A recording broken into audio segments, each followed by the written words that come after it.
story did not take place in your city. It might. The police force you're about to see does not exist. It should. Perhaps one day it will. This is the story of one man, dedicated, incorruptible, convinced that crime can be controlled. Good evening. And a good evening to you, too. How's it going? It's going good. Okay.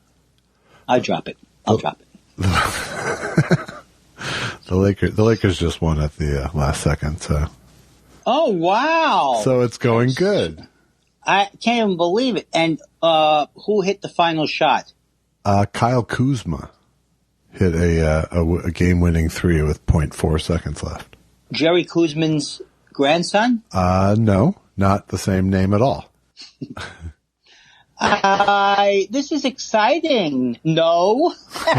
That's someone who's not following anything. This is exciting, right? I have to say, it's I'm enjoying basketball being back. It feels like normalcy on some little level, and it's nice to have something going on live that's not awful. And no one's getting sick? No one's gotten sick yet. No one's tested positive in a month down there. That's amazing. Well, I guess it's not amazing. The whole thing is, well, you know what? I wish you the best. Knock wood, I should say. Yeah. I should watch it, I guess, but I'm not going to. I don't give a shit if you watch it. I'm enjoying it. Well, there's no You can be happy for me. You don't have to. You don't have to filter everything through Andyville. You can be happy for me. Why do I have to sign off on everything? Okay. No, I'm glad you found. You just said you found joy through this, right? You've never had joy before. Okay, that's it. I think I'm trying to sabotage this conversation for no reason. Yeah, I don't really get it either. I thought it was an actual topic that had some merit. I tried it last week too, and you shit on it. So I was gonna go. I went again, but I'm not coming back for it. Oh, God, I feel awful about myself. You know what? Let me dig out of this though. I know. I read. I find Pete Maravich's life very interesting. Huh. No, that's not what it was. I don't know what is wrong. It's not the topic that you brought up. It's my reaction to it. Yeah, well, let's move on. Yeah. You bring up one. I'm ready. Now you do one. Well, that's a lot of pressure. I don't care. I don't know if I could do it off the spotlight. Well, it seems like I just spoke to you, actually, to be honest with you. Yeah. To be dishonest with you, it feels like I haven't spoken to you. That's true of every time we talk now, though. No, it's because it was Saturday. Yes, but every other time, there's a night in between. Yes, but this is Monday, so I thought it would feel different. Oh, I see. Mr. Basketball has saved my life. But I can't talk about not being able to sense the difference between 1 day or 2 days. I listened to some of the show today. That was fun. Yeah? Yeah. Good. Listened to last week's show, and I felt like I just heard myself. Yeah, well, 2 days ago. Like you said, it was right around 2 days ago. Exactly. So what's your game? What's your game now? What is your game now? What's your angle now? I don't know. What's your game? I tried. I went for conversation. That's no good. So you go. But let's say this. Let's say that I had not say bitten on the basketball thing. Yeah. Knowing nothing about it, what would I do? What do you mean? Like, how would you talk more about it if I knew nothing about basketball? Well, you could current teams. Well, you could ask about how they're presenting it on television, for example. Oh, because there's no audience and audience. It's not. I know it's a crowd, right? I know it's not an audience. I used to be a bigger sports fan, but are you telling me that because there's no crowd, they've shot it a completely different way? Score! That was pretty good. No, it wasn't. It wasn't that. Have they shot it a different way? Yeah. Well, they're shooting it a little different, yeah. You mean because there's no shots to the crowd? Right? Yeah. Is there other... But unlike the other sports like hockey or baseball, it doesn't feel like a weird barren wasteland that they're playing in. But why is that? Explain that to me. Well, some of it is that because of the way they shoot basketball, they don't show that much of the crowd for the action shot. And there is enough shit going on around the margins of the thing, so you aren't that distracted that it looks differently. Yes, there's people on the sidelines and that kind of thing. Yeah, there's shit going on around, and they have a bunch of people, and then they have people in zooms up on video in the wall to sort of give it sort of a crowd, and they're pumping in some noise, some artificial noise to make it not seem creepy. And it basically feels like watching a basketball game on TV. Well, that's really great. Which isn't true of baseball, for example. And baseball. Baseball feels creepy and weird, I think. Yeah, because it is so involved. You see the crowd so often. Yeah. And so you're used to it. But I would still think, I don't know, a lot of times with baseball, I'm just watching ball one. Ball two, I'm just watching the at-bat. Yeah. But why isn't that as interesting, I wonder? I think it's because they're all getting sick. You can't get involved in a sport where it looks like it's going to shut down in a day. Yeah, it hasn't gotten traction with me, but. And basketball already had somewhat of a season. Yeah, most of one. Well, I'm very proud of myself. Yeah, we really got a little more out of it. Yeah, I really did. I feel a lot better now about myself. Yeah. I do. No, it's good. It's really great to talk. No, it's not. It's really great to talk to someone who narrates their feelings about each fucking beat of a conversation. It's really great. Oh, you know how that makes me think internally while I'm talking to you? You know what it is? The other thing is that it's not, I know it's not. I know I know where you're coming from. Because speak to everybody else in my life. I get where you're coming from. It feels like you're at a movie and nobody else is showing up. But the other thing was that my mind is going a little blank. I think my mind was blank before the phone call. Yeah. Not blank, but like I'm in that mode. It's not blank. It's in the observer mode. Yeah. But which is annoying to everyone concerned. So I'll just forget. It's not a matter of even forgetting about it. I just won't comment on it. Well, we could do a really short Monday and then do a special Tuesday edition. Oh, is that what you'd... do you thought? Yeah, I wouldn't mind doing that. This feels like navel gazing to me right now. Okay, I think you're right. I think let's give it... But you're not going to say... You won't say you'll get rid of tonight, right? No, I think we'll make this part, remember, this was a 5-night-a-week thing we started with, so. Okay, that's a very, very good... Wait, let me look at my schedule. Hold on a second, Josh. Let me look at the schedule. Tomorrow night? Let me see. Not tomorrow day, right? Not tomorrow day. No. I'm completely open until the rest of my life. I have nothing scheduled. Okay, great. Yeah. There's almost everything wrong with this conversation, isn't there? When you don't know how to talk with others, you miss out on fun, friends, and a chance to learn something. A good conversation, like a good game, depends on skill. You have to know how to keep the ball going, how to handle it. Let's see what each person must do to make a good conversation. Good morning. I mean evenings. I've been doing that joke all day. Ask me what day it is. I won't. Please? All right. Well, hey, Andy, what day is it? All day. No, that's not the way it goes. No. Damn it. Damn it. Hang up, start again, and we'll do it. We'll do it better this time. No. We already did that once this week. Hey, thanks a lot for sucking up my therapy time again. Why? Because I had to talk about last night. No, that was a big waste of your fucking therapy time. I thought. Oh, no. It wasn't the usual, like when I first started therapy, where it's like, why was Josh mad at me? Why didn't he? It's his fault he talked about basketball, and then he didn't tell me what the fascinating things he was going to say. And so it's his fault. And he obviously doesn't care about me as a friend. Well, no, Andy, do you think it has anything to do with the fact that your mother made you hate yourself? Could be. And your father taught you were stupid? I think we're on to something. No, but basically, she did tell me that when I was just talking about how when I go into the mode of, like, I'm listening to your story. When I go into that mode, I kind of drop out of the moment, and I start to think about what to try and listen or try and do anything. So it's just I don't know. It really was nothing specific, just to realize that's based on my mom and dad and has nothing to do with you. It's about me wanting to have to put on a show. That's what it is. I have to do a good show. All right. Well, it wasn't happening last night, so I thought I made a very strong suggestion. I think you should know. Again, this is not about, none of it's about anything you did. It's about, I was asking her, why is it, I think one of the things is like, I told her I'm really enjoying how the podcast is. So then there's a part of me that's like, what if I don't enjoy it anymore? What if I screw it up? What if I don't have, it's like trying to have a good show or trying to answer the phone in a funny way. It's like kind of like, so when I can let that go, it's good. Good. Can you tonight? I don't have the same thing tonight for some reason. Okay, good.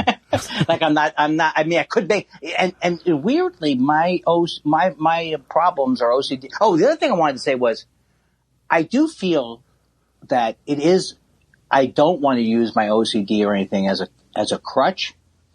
But I'm used to telling you what's going on with me emotionally. So that's, yeah, well, I just don't want people to think that I walk around and all I do all the time is, tell people how my therapy session was. No, I think you're basing that on what I said last week about people, identifying themselves with their weaknesses or right, you know. Right. I didn't take that as a personal thing anyway. I meant, I feel that way sometimes. Yeah. I feel like you're right sometimes, you know? No, I have OCD. I have OCD. Saying it over and over again to someone. But no, I think we have we have about 300 hours of precedent of this being a space where you could talk about Andy.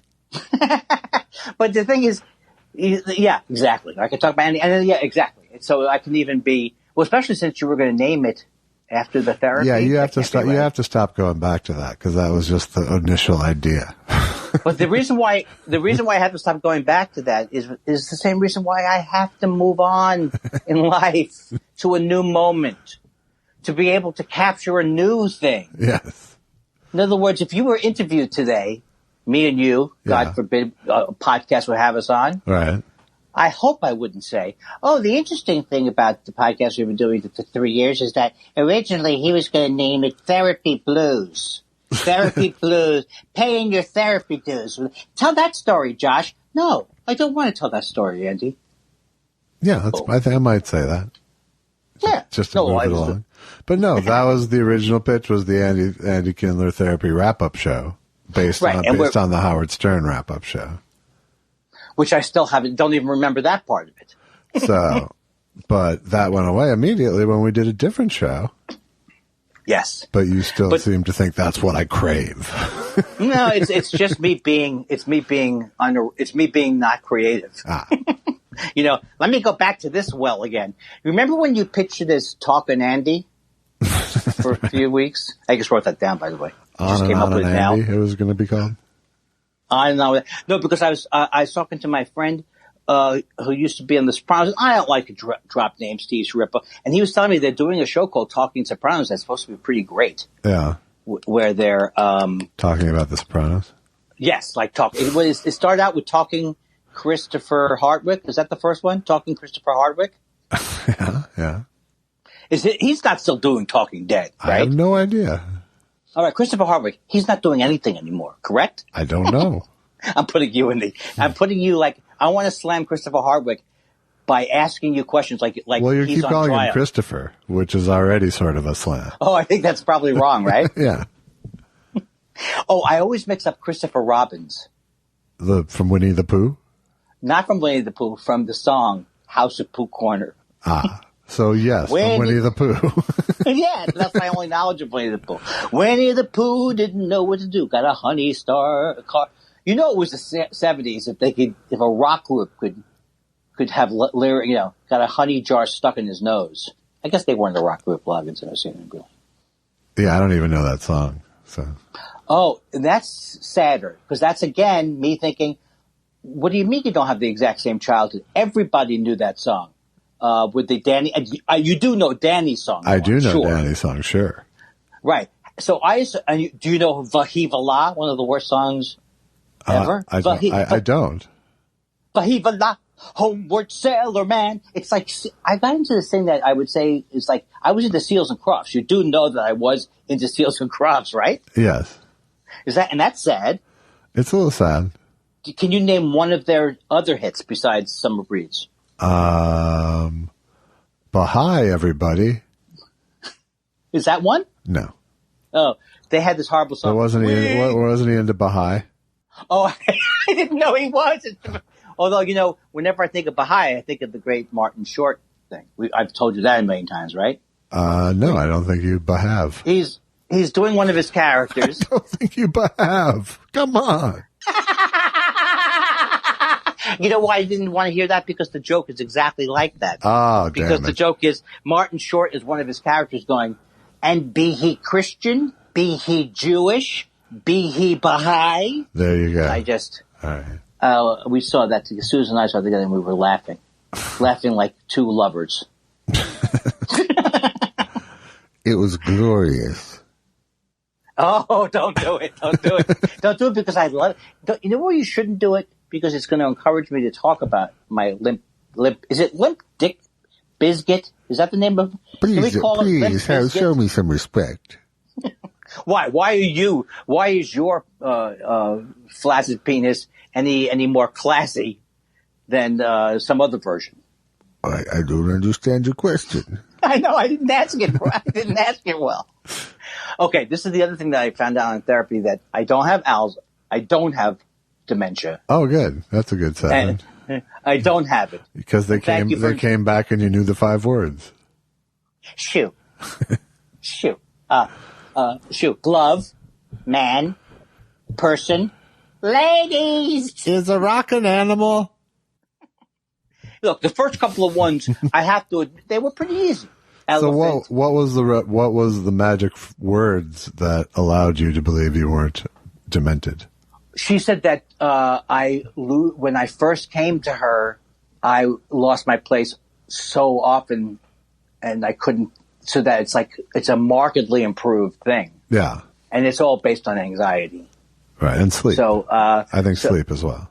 Sleep as well, but when I say I did not remember, right now, I just cannot even remember what we were talking about a second ago because I'm forced anxiety through me. And I think I have a fear. I do have this fear. You know what my fear is? Yeah. When you answer me what the topic was in that deadpan voice of a man who's can't take his dementia, his family members suffering from dementia much more. Well, I'm not from the king of listeners either, is my problem. So sometimes I'm just kind of floating along, bobbing along. And then you go off the rails, and I wasn't recording. In my head, I was just, I just was like I was the record needle. Yeah, but you have a good you have a good memory of the progression of the show. Well, that's maybe from editing it, right? Yeah, that helps. If you didn't edit it, you probably wouldn't remember all these things. No, and it really all does go away very quickly, I have to say. Not our stuff. Well, the funny stuff sticks with me more than you. What? Are you saying you're funnier than me? No, I'm saying I can remember the funny better than you. That's true. But I would also like to tell you that we're going to be doing a 30-minute speech on either October 9th or October 10th or something. So we are going to do the speech. 30 minutes is better, I think. Yeah. And I'm not going to go over the money with you on the air right now. Okay. But I'm being paid $7. Okay. And here's what I'm saying to you. I want 4 then. No. God damn it. God damn it. Vosh. I like the way I like the character of the guy who, it's like the double dipping comedy agent. Right. Who, he's already overcharging you. And then when you bring up something, he pretends like he's playing hardball with you. Do that guy. Be that guy. Okay. Here, Josh. Yeah. I'm only getting $800 for the speech this year. And so, what do you think? Should we split it? Well, generally I'd like to get a little more than God damn you! Did I come in too soon? No, I think that's a really raw agent. I think that's. Shove it up your ass! So I get you arguing. If I can get you arguing about splitting the $7, right, then he figures he won. I will tell you what I thought was a bad thing that manager said, and I don't care. I won't say his name because I don't even remember his name. Well, but he managed. That helps. Well, I actually do remember his name. Okay. But he was representing Jim Gaffigan. Okay. And Jim Gaffigan, I think I've told you this story about Jim Gaffigan performing at my brother's son's wedding. I did. do not remember the story, but that's okay. So here's the thing. My brother does not remember this, but and I don't know that this is it, but Jim Gaffigan got something like $15,000. I'm not saying that's what he got, but it could have been $10,000, it could have been $15,000, it could have been $20,000. Right. I don't really remember the exact price, but upon his manager agreeing to have him come to and he's doing like a 10-minute set. It's not like he's doing and we're putting up his family in Vegas, his brothers, and it was part of a party in Vegas. So at the end of the negotiation, and you're dying inside that your brother's hired another comic to do this wedding. No, I did time to. I hosted the show. Oh, okay. But I didn't get paid. All right. You know what? I love my nephew. It's not about the money for my nephew, unless Papa needs a brand new pair or something. Right. So at the end of the negotiation, and Gaffigan doesn't know this, but Gaffigan's manager said to me, I gave him the price. He calls me back, goes, yeah, I spoke to Jim. Boy, you must be really good friends or something.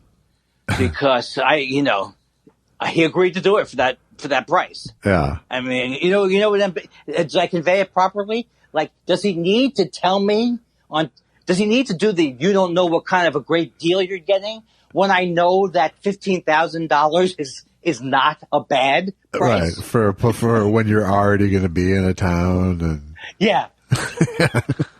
I'm not sure he was already going to be in the town, but he actually wanted to go to Vegas. It was like a fun thing to meet his family over there. But I couldn't. It's like, yes, I'm glad. I think he was paid well, whatever it was, but that his manager would have to do that as if I'm going to suggest somebody else to him. Right. Like, don't later you better not quote this price to someone else for their wedding. Wedding gig. Yes. Yeah. Well, your next nephew gets married. This price is only good for one of your family members. God, it really did get me a little mad. Not at Jim Gaffigan, but just at this guy. Let me just say, you've called in your Jim Gaffigan favor. I just got a thing, like a texter. Oh my God, what's going on? Oh, okay. Does that come out? Did you hear that? Or hopefully you didn't. I did not hear that, no. Well, I mean, I heard you go, hey, I just got a text. What's this all about? So it didn't. Again. Had I heard ding, it would have been a lateral move. Again, more evidence of why I wouldn't be a good Sully Sullenberger if that throws me off my game. Yeah. Right? Oh my God, Josh, I hate to interrupt the podcast. I don't think you were that high in the line of Sully succession, I have to say. No, I know. I'm just telling you right now, if me and you had been younger people, and let's say we're friends from like college, and I told you I was going to be a jet pilot, I would hope you would have dissuaded me. Yes, I certainly would have. You go, oh, really? How do you think you're OCD? Andy, when have I never not dissuaded you? But I can't imagine a scenario where I'd be so gung-ho to take 500 people's lives in my hand as a jet pilot. Yeah, well, you would have logged the air hours and made a decision by then, I think. Oh, there's so many things would have to be different in my life. I couldn't get queasy anytime something rumbles. Is there a bravery simulator? Is it very not spicy, but is it very motion sicknessy? Is it bouncy? Did you ever see this? Did you ever go to the Star Tours thing at Universal? The Star Tours thing? No, I don't think so. It's the whole room kind of starts to vibrate and you get sick. I wasn't the only one who got sick because something about how if you think you're sitting in a regular seat. Right. And you're not going anywhere, but all of a sudden you think you're moving around. It's not fun. When I was a kid, there was the Science Museum of Minnesota opened up what was called the Omni Theater. And it was basically, it was sort of like a planetarium. It was basically like an IMAX, but the screen like wrapped up and around you. So it was sort of half IMAX, half planetarium.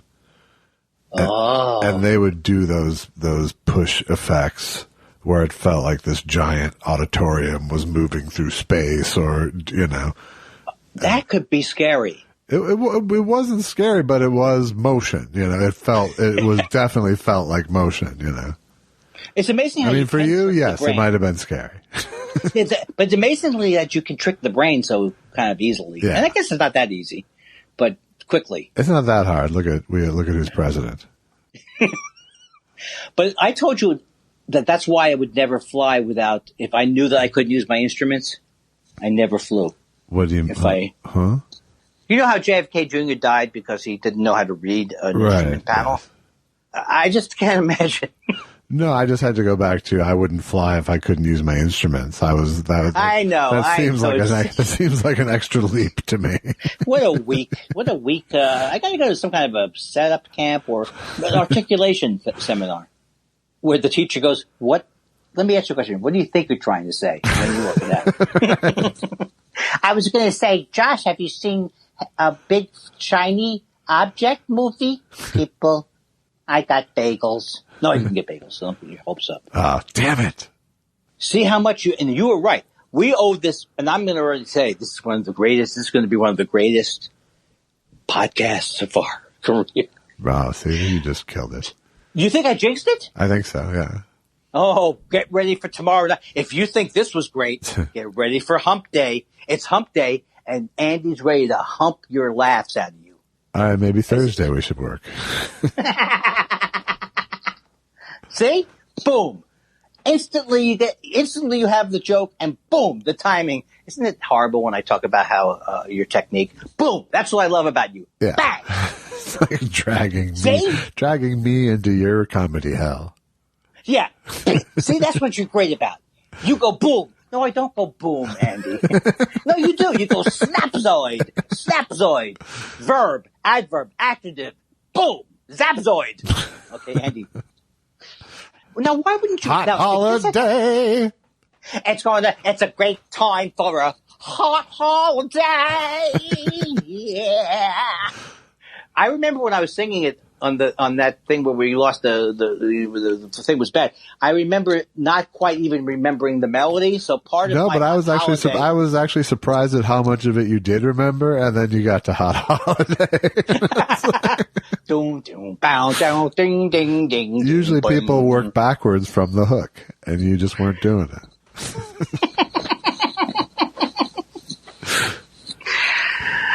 Oh, this is so good. This is the best. I'm telling you, I could go on forever like this. I know you're going to hang up on me. I'm not going to hang up on you. Not yet. Not yet. Not you, buddy. No. You're doing so good tonight, buddy. No, we'll do the... Really?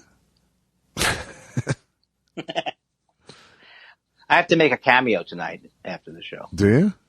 For my brother. No. Not for my brother. Is he sending it to Jim Gaffigan? I don't know what kind of experience. I don't know if you slept with Jim Gaffigan or you dated him for several years. Yes. Or he saved you from a reverse mortgage. I don't know what kind of pictures you have of my client. Let me ask you a question. Did you catch my client in bed with the nurse? Oh, no, I can't say it. Because I couldn't believe it. The guy doesn't answer the phone for less than $70,000. I bring him a shit offer from your stupid family. He must really like you. I could tell you the name of that guy, but I think that's ridiculous because I don't think he's in the business anymore. Well, okay. Well, you can't ruin him then. No, but even if would you want to know the name off the air? No, I really don't give a shit. Yeah, I know. Isn't that true? Isn't that true? It's so true. What do you gain from that? Yeah, nada. Oh, Alice and Andy texted me that the agent was Sal Maduccio, who had played hardball with him that time. Isn't that incredible? He lost Gaffigan as a client, and then he killed himself. You know, I think it's the same. Do we know the company that Alex? Okay, forget it. I'll tell you off pod. Yeah. Off pod. Well, now Alex will tell you. Yes. Alex actually knows. Why can't I just have a story that you don't see people when they come on panel after the story, you go, that was quite a tale I told there, wasn't it, Johnny? Do you want to hear the real deets? The real deets? Oh, God. All right, since we featured Bad Agent Manager, let's close the show with a little skit. And it's the Woodstock bit. And you can either be the agent selling me Axe, or you can be the booker at Woodstock. What would you prefer? What would you prefer to be? What would you prefer to be? I don't care. It's up to you. Dealer's choice. Wait a second. Isn't there only one side to the joke? No. Oh. All right, you be the Woodstock talent booker. Okay. Because you don't think I could do the other thing, right? I'm a little worried. All right. Now, look.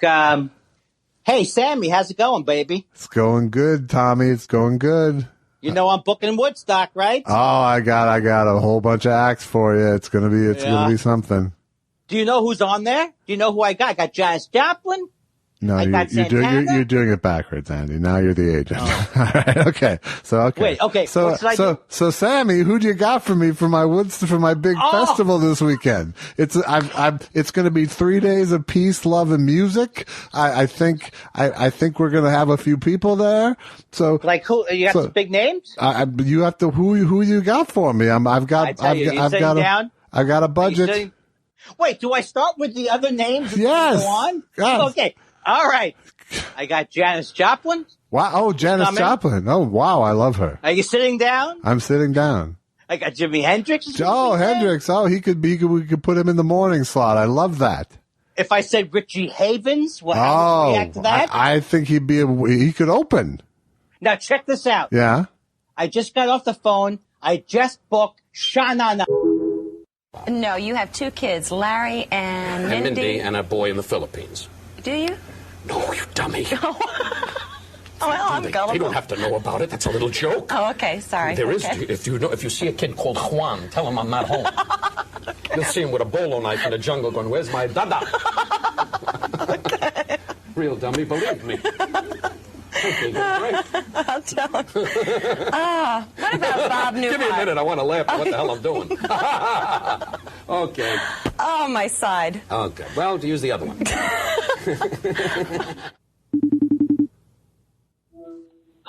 Hello? Hi. It's Josh Weinstein. It's Josh Weinstein calling. Yeah. Oh, Josh. From a couple of blocks away? Yes. What a pleasant surprise. What do you think? That was good. Okay, thanks. It was something. See, because I always go hello. I went hello. No, it wasn't. With a little bit of fear. I felt it. As soon as I really truly heard it, I could jump in. And you jumped in just like we practiced earlier at the read-through. Right. Good evening, Hump Day, Mr. Hump Day. How are you? You don't call me Mr. Hump Day? I'm not going to call you Mr. Hump Day. Well, they used to call me Mr. Hump Day, but then you know what happened? I couldn't hump anymore. Don't get that voice going early. Don't make light of this. Are you getting any separate bookings? You are for my penis. I'm hoping to. I'm going to do. We're doing cameos soon. I have, my cameos. Oh no, you can't do cameos.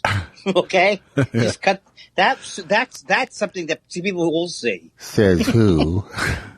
Yes, Susan will go. What is this, Andy? What is this? What are you talking about? This Droopy the penis character? I have no idea. What I'd like to clarify that I'm not associated with Droopy. Are you afraid of getting sued by Droopy? Well, I'm looking to trademark Andy's penis merchandise, so I don't. Oh, so you're gonna do like that guy who does the teddy bear movies? What is his name? Family Guy. He just does like voices you've already heard on cartoons. Seth MacFarlane, I believe you're thinking of. Yeah, he does Peter Lorre. Yeah, and right. So you don't want it to. It's two right now. It's two Peter Lorre. It's not Peter Lorre at all. Well, what if I told you I could get the rights to Droopy? Then I think we okay. Then we get T-shirts. I don't know. This is really sad to me that I'm encouraging a land around this when I should have jazzed in this. You told me to jazz in this weeks ago. Yeah, well, now we got a character, so. That's good. That's true. That's true. And one of the best characters, I think, so far. You had to, one of the best characters of this year. I'd like to think sure. I took lemons and made flaccid aid. That sounds like something I had once. Yeah, it sounds like something you still have. You know, it must be nice for you. No, I'm sorry, I can't do a character. Even the hurt guy. Oh, First of all, the hurt guy not that funny. Oh, I see my penis is lurking behind every second now. I can hear it. Or no, you like Caddyshack? It's a bit of a new toy. I'll be honest. Oh boy! But you also don't want to write it to. You don't want to overuse it. I don't. Well, you can't. I don't. I imagine come Friday we'll have lots of requests. So I'll try to keep it sparse today. I thought you were going to say, just don't start talking about me. But I was hoping you'd say, but there's no way you can overuse it because of your penis problems. Well, I like to zag. I think your zag, not only was your zag funnier than my, I would say by rote punchline, there's no reason for me to interrupt with your flow. I almost said your flow again. I'm getting better though. I'm taking a workshop. Yeah. I'm taking a listening workshop during the day. Yeah. How's that going? Huh? Oh, put the candle on the cake. That's a joke. Bing, bing. Put the candle on the joke cake. Joke. Bah, bah. Hey, did you send me that book about procrastination? Not yet. Oh, I like that reaction. Oh man, this is a pleasure. You've already cheered me up. This Wednesday conversation, which can be a tough one sometimes. Well, I have to say, I could still use more cheering up. Frankly, you could use more what? Cheering up from your end. I'm not in a good mood. Oh, you're not? No. Okay, what happened? Nothing. I'm just dead inside. I just feel very dead. I just feel very, very dead inside. Do you actually feel this is progressing and getting worse? Well, when my life, if you mean that. Well, I don't mean that you've been this way all the time, but I'm assuming it's this situation that's pushing you to that point. Well, yes, it is. I mean, I just don't have any purpose in life right now. This aside. Well, also the speech. I got an offer for the speech. Oh, right, that's right. Hey, wait a second. Let me take the gun from my head. Thanks, Andy. Sorry, I got to get up and click my heels in the air. Yeah.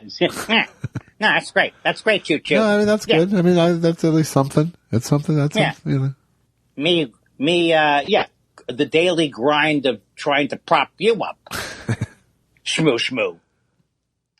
Yeah, well, I was. It's funny. It's not funny that you say that, but I was actually thinking of telling you this, that the Cameo, even though I've made a total of, I think, $800. That's pretty good still.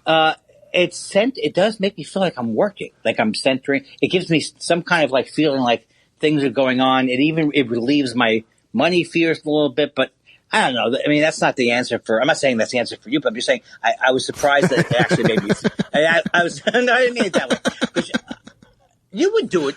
Have you done it? No, of course not. Why do you say it like that? Because I have a real sense of my own celebrity. Well, so did I. No. Remember when I was $100 a shot? I know, and I made fun of you, and I got it out of my system. Well, you know what? I don't even know why I have to tell a story and then bring you into it. All I'm saying is, it cheered me up that I was doing something. That's good. No, I think that's a legit thing. That's a legit feeling. I mean, I don't know if it's a legit way to get it, but it's a legit feeling. No, I mean, if I believed that there was a market even at $35 a pop for me, I might dive in. No, I'm not talking about. Let's get it off of. Let's take it off of the hideous topic of Cameo. Which, how far can I go in with that? Although we are turning it into a multi-level marketing scheme. That's fantastic.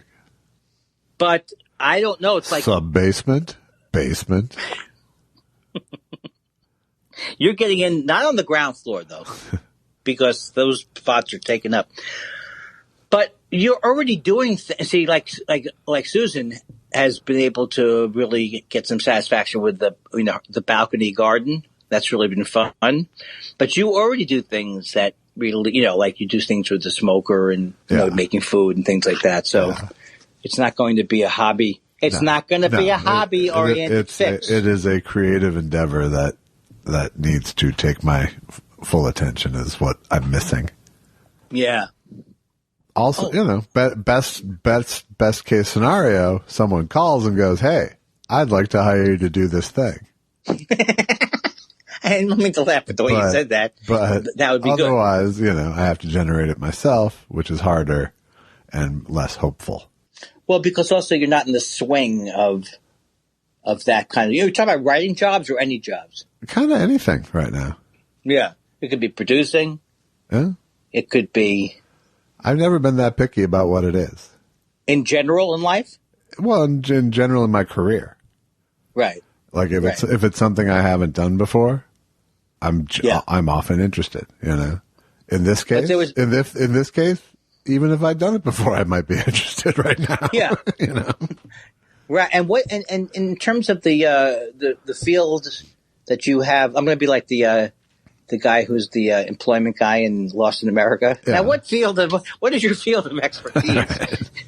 But in the field that you normally got an employment in, what's the story now? I mean, is they just making Zoom shows and shows about people locked in quarantine, or is everything at a standstill? No, I think they're writing television shows right now.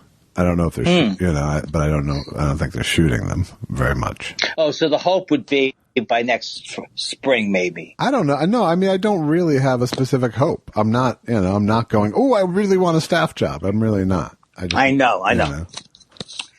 Right. I just want something I want something to give a shit about. That's what I really want right now. Well, I don't, here's just one of the things that's a problem for me is that I for some reason, I think I have to provide an answer, and that's not what people want. No. And it's never a good answer. Me in particular, but because that's what you say. You don't want Dr. Fix-It. No. But also, I don't have any answers, so I keep going. Have you thought of a paper route? Yeah. Maybe, have you thought of notary public? And I would admit that's a pitfall of talking to me. Yeah. Well, no, because I'll bring up a problem, and a natural reaction of a friend would be to posit solutions or help me talk through it somehow, but I'm pretty clear on what the problem is. Right. Right. But see, when I spent the whole session on talk, not just talking about you, but the whole idea, like I knew that you didn't like the baseball. Like I wasn't listening to the baseball story, but I was listening to the baseball story so much so that it was a basketball story.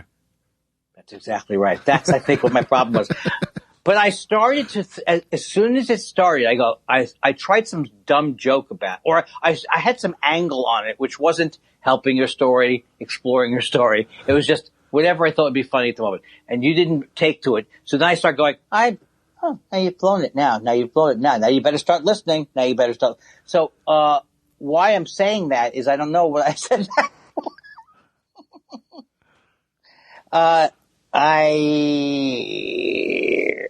So the idea that I have to provide an answer or I have to have questions to ask you about the basketball story. For me, I'm learning, maybe not so much in the podcast, which actually would be a good place to learn it on, is if I just let things happen, I don't have to do anything about them. So then if I could think of something like, have you been feeling so sad that you wanted to pound your head against the wall? Or if I had an interesting question, I could. Otherwise. No, but I will say that you have the one solution that's actually helpful, which is a job. We've got the speech to write. So if everyone responded to my problem with a job, I think everything would work out. Well, how many other podcasts do you have? You have one other podcast. Yeah, exactly. No jobs there. I know, but I guess the thing is, part of it is also just that, my job is to promote, which is right now the movie, which is, the That's not satisfying. I know that's a really tough thing. I mean, it's like, because you feel like it is hard because we're not going anywhere. You feel like you're actually just like not going anywhere. So you're just saying the same thing over and over again if you have to promote. Yeah. But I'm too purist. I'm too purist about that. I mean, not purist, too lazy, I think is what it is. Well, I mean, but this is, there's a lot of levels here. One is I'm proud of the movie and want people to see it. The other is I paid for the movie and need people to see it, Right. You're a fucked up guy, man. That's what I'm going to tell you. Exactly. You're one fucked up dude. Exactly. Hey, you know what I always tell people when they come to me with problems? You should get some help. Wow, someone did a number on you. Oh, I don't think I ate enough today. I don't want to burden you with it, but I can start to feel not the headache coming on. Yeah. But the feeling of I make yogurt with fruit.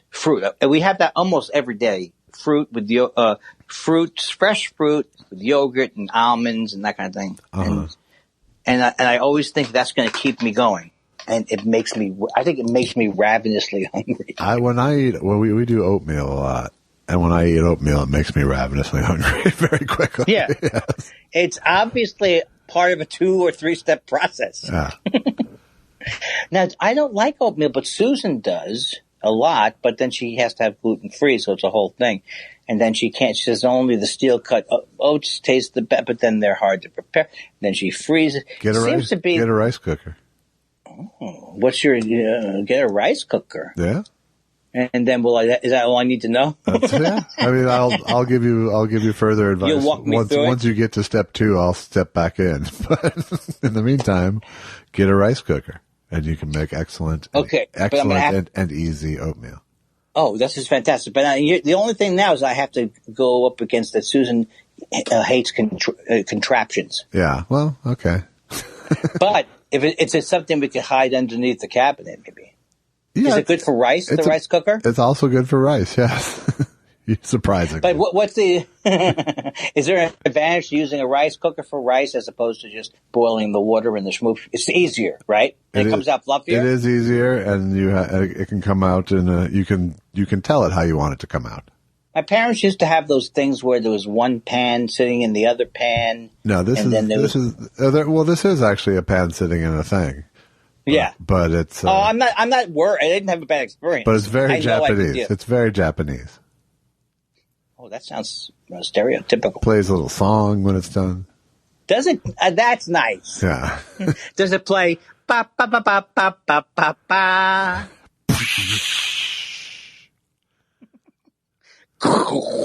I can't do it. How do you do a gong? Well, I tried. I just tried right there.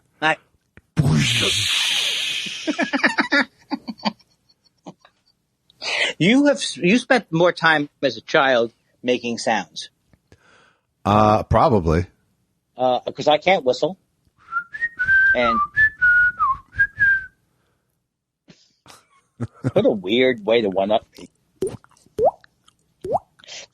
I love that one. That one took some time. That one I actually worked on. Well, that's but most of them is pretty binary. Like either you can do it or you can't. But this one that I worked on. Are you referring to like even Donald Duck? Donald Duck, I could never did do a good Donald Duck. Yeah. I'm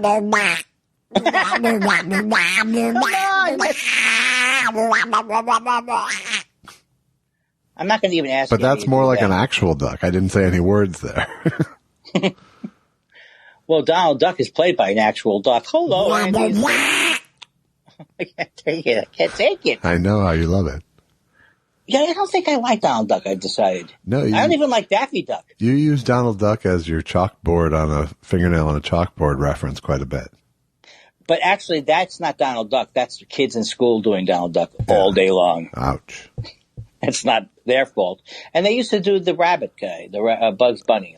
The rabbit guy. Take your rabbit guy out for a hot holiday. I like the way you said that.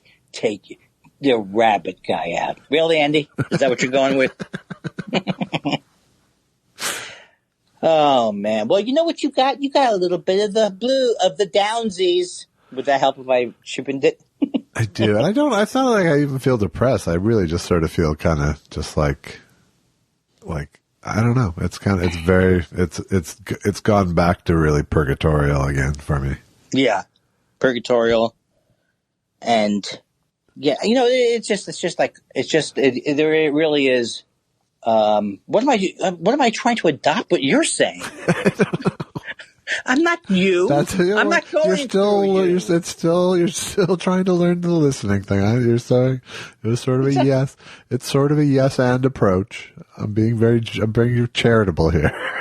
Sure, I'm a superior person because I'm in a better mood today. But there's no reason why I can't, show a little bit of empathy of some type. Well, let's just say I wasn't looking for a teaching opportunity from you. Look, I wasn't going for a lecture. No, but you've also told me that before, so I know that. Yeah. Going in. I know that going in, that are you looking for ideas, Josh? Yep. Are you looking for job recommendations? Let me give you a little pep talk. Yeah. Have you ever tried writing?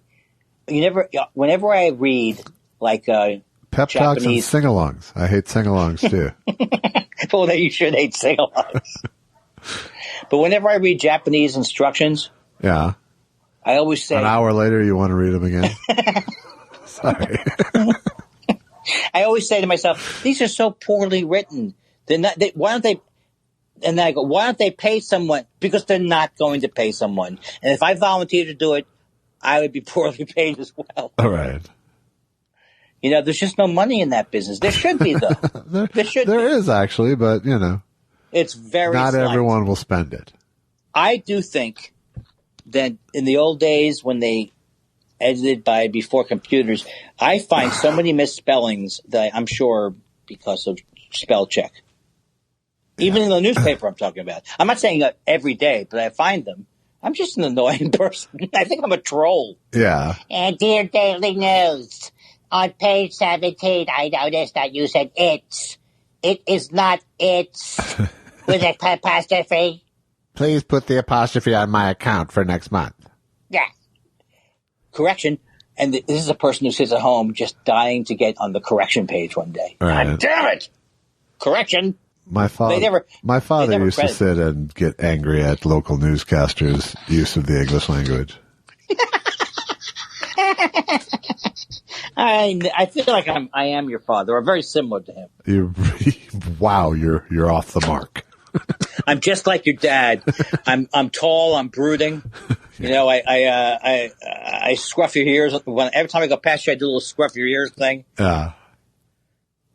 Why do I have to compare yourself to me to your dad? That's all you were waiting for. That's all you need. Yeah. I luckily, my memories can still withstand it. Well, we looked exactly alike, right? It's like a week away from 25 years since he died. Oh, I didn't know that. Yeah. It's man, 97. Yeah, it's unbelievable. That's too. I don't know if I've mentioned this to you before. Too soon. It was indeed too soon. It was too soon. Yeah. But it's now long enough so that making a joke about it isn't too soon. That's how long it's Well, hey, the only jokes I could think of would be like roast type jokes. All right, get over it. Right. It's been 25 years, asshole. Doesn't work. It's been literally, I've now lived more without him than with him. Oh, oh my God, because I still get that you're young from that.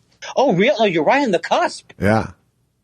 Wow. 24 with, 25 without. Oh, man. Thank God you have me in your life. Thank God. You know what I mean? Can I borrow some money? Huh? Hello. Who? So it's a great show. And the only thing we have shot, and also I need to borrow Jews. I saw the Rothschilds again on some kind of, you've heard the QAnon people? I know of them. But they believe that you're eating humans and And then they always are. There's a lot of baby eating and child trafficking going on, which I believe in. I believe there is baby eating. Okay, I get it. There's a huge amount of QAnon people in this country. Yeah, like maybe 3 million or something. I saw that same person. Okay, that's what it was. Yeah, yeah. And it got me like, oh my God! It's always been.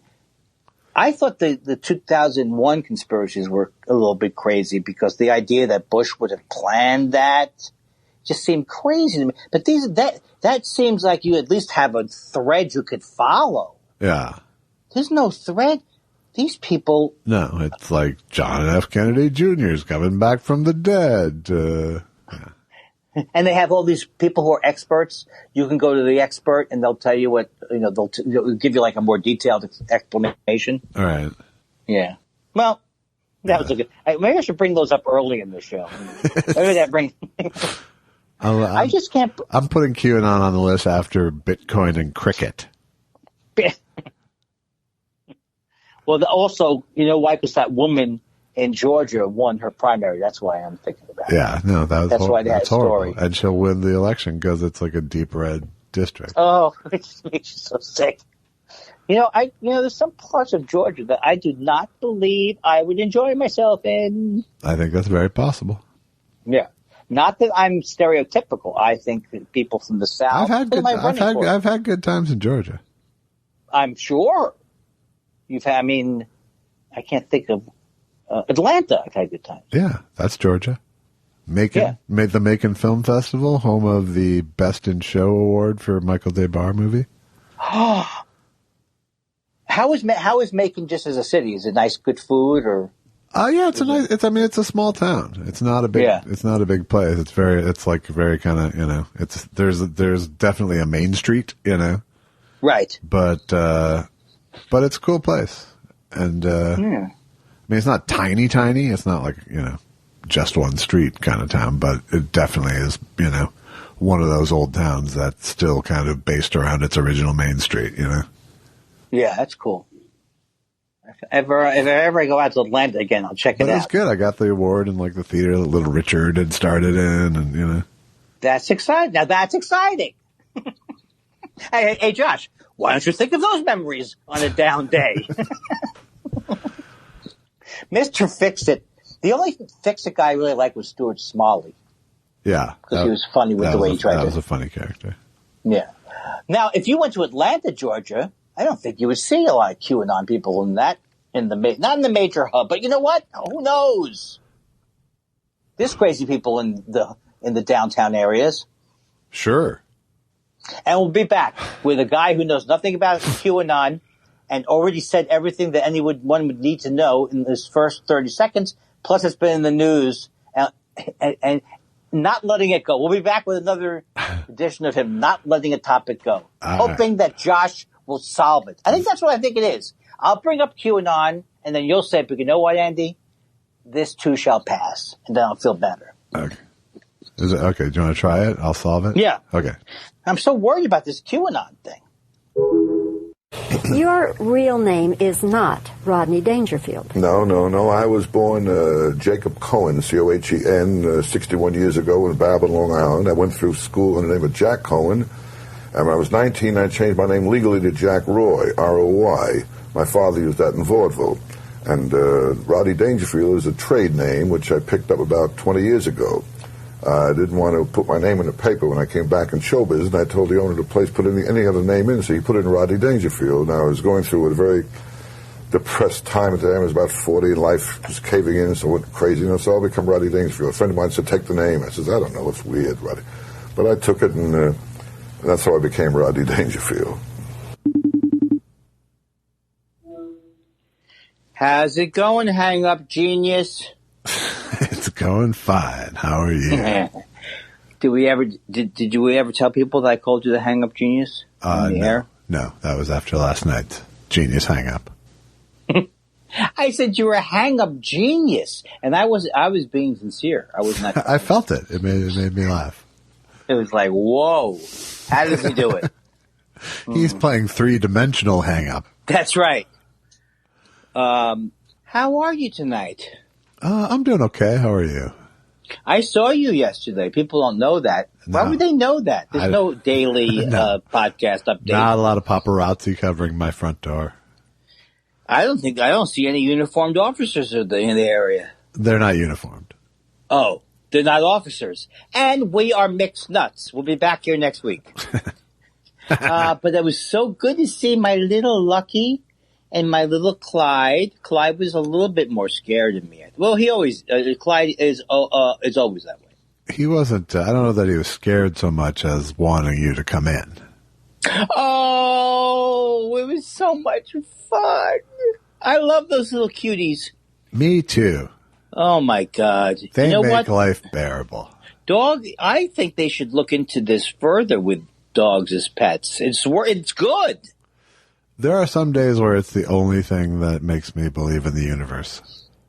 Oh, that is so sweet. That's the sweetest. Dogs are a crazy gift of God, in my opinion.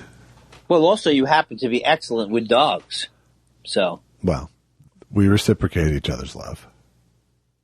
I don't want to hear about that. Is this another bestiality chunk? Good night, ladies. Good night, ladies. Good night, ladies. Do you enjoy to hear blue bestiality material? Feel free to take that out, Josh.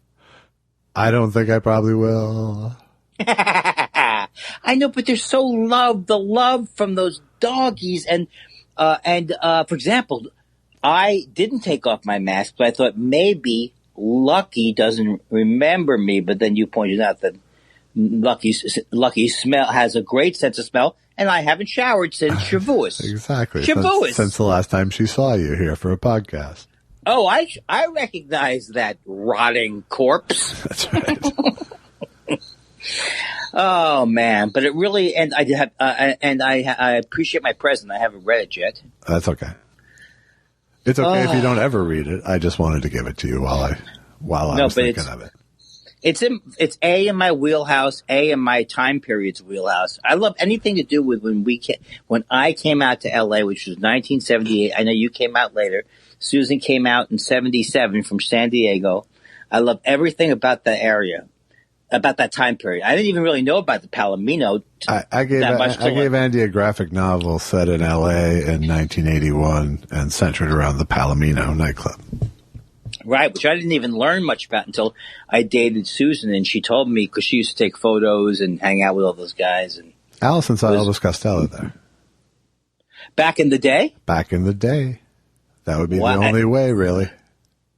So, yeah, that makes sense. Because would that not necessarily have been an act? I guess they had all kinds of acts there, even though they all were kind of acts, but country. he also, had his country phase. So.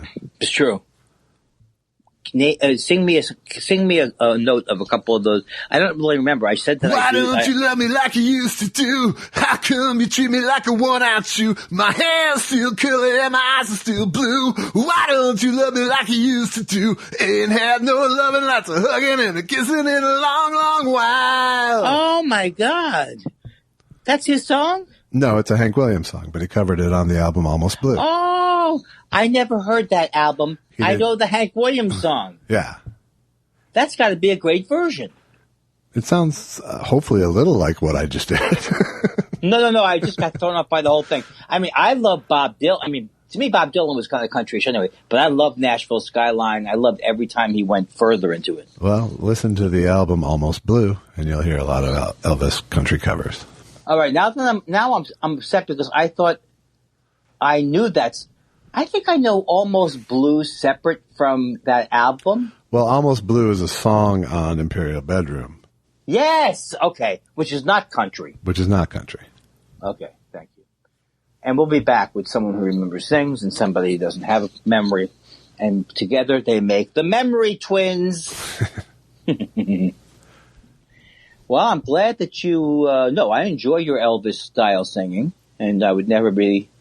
I sound like, what's the word for what I'm doing now? It's not, It's sort of patronizing. Patronizing, that's exactly what it was. No, you do a great job singing Elvis. You know I love it. But I'm not that kind of person, so. No. I wouldn't stick with it long. No, you don't ever genuinely try to make people feel good. Huh? What? I'm so stupid. I didn't get that. No, you're a very, very bright man. Very smart. Very smart. Very smart. I'll tell you one thing that nobody would ever say about you, Andy, that you have problems in the old brain department. Why did you bring it up then? He is sharp as a weeble. But why do you bring it? Why do you feel the need? Someone's not sharp if you constantly feel the need to bring up how sharp they are. Maybe. That's up. Oh, well, you know, I don't know. I mean, our president's a stable genius, so. Yes.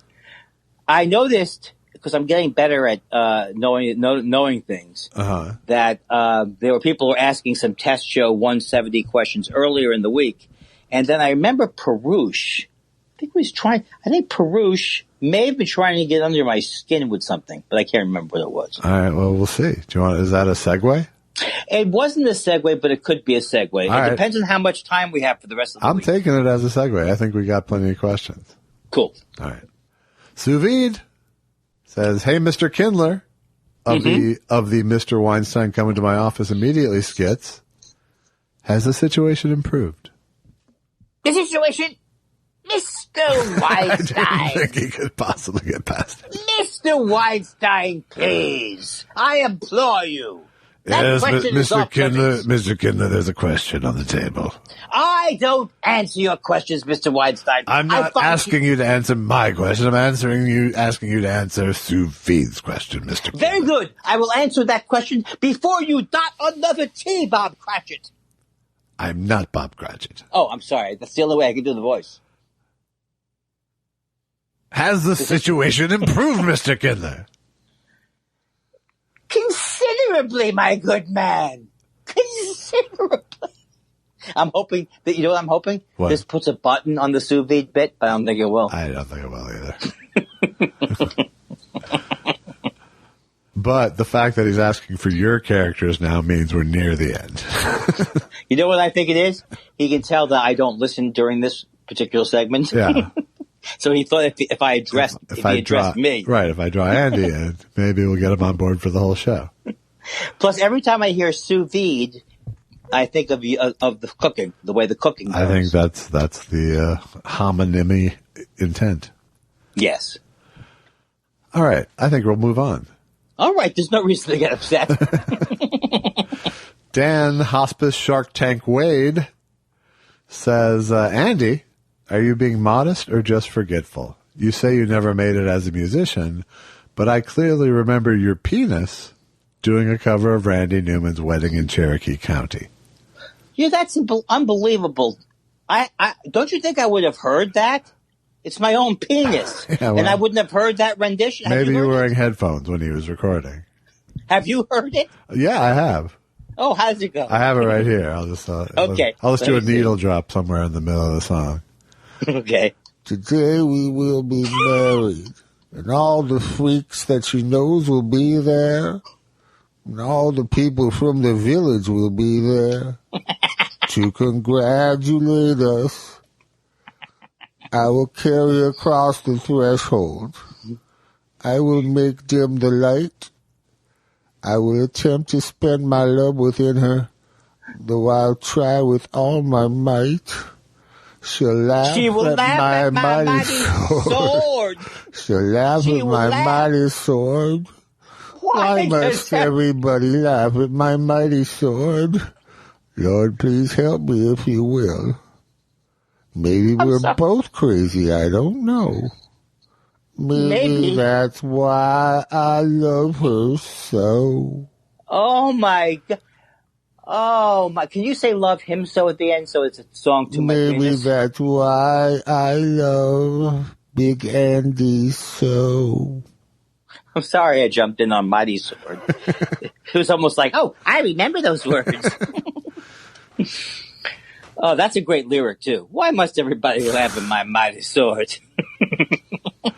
Papa was a midget. Mama was a whore. Grandfather. Granddad was a newsboy till he was 84. What a slimy old bastard he was. Perush. Here's a song you should listen to, though. If you're sad, don't listen to the song Old Man. especially if you're struggling with Old man, look at my life. I'm a lot like you were. You know, I'm saying the wrong one, right? I'm doing, you must remember me, old man. Yeah, Randy Newman's Old Man. How sad is that? It's sad. Is it someone he hates who he's visiting on his deathbed? I swear to God, that one still bothers me because I still want to believe in God, and that song, it does not make you want to believe in God. That's why I love mankind. Perush wants to know, what did Andy's droopy tell his wife on his wedding night? He said, And away we go.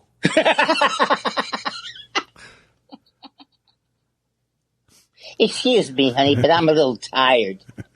On my wedding night, that's what my penis said to my wife. Oh, I'm so afraid.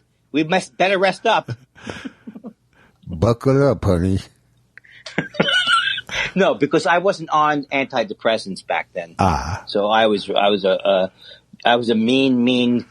Hello, my baby. Machine. Hello, my honey. Hello, my ragtime gal. Send me a kiss by wire. Baby, my heart's on fire. Do people on the podcast know that my penis before this happened also suffered from exceedingly thin syndrome? No, I don't know if they don't know that one. I don't know. I thought we talked about that on the first podcast. Protractor penis. You remember that? Right. Perush also wants to know if I see any of you at the Whole Foods produce aisle, should I come say hello? Imagine the stories you'll get out of it. Is this a Sidney Pollack reference? I think it's both a Sidney Pollack and a Jeremy Piven reference. Not cotton candy grapes? No. Hey man, I'm so sorry.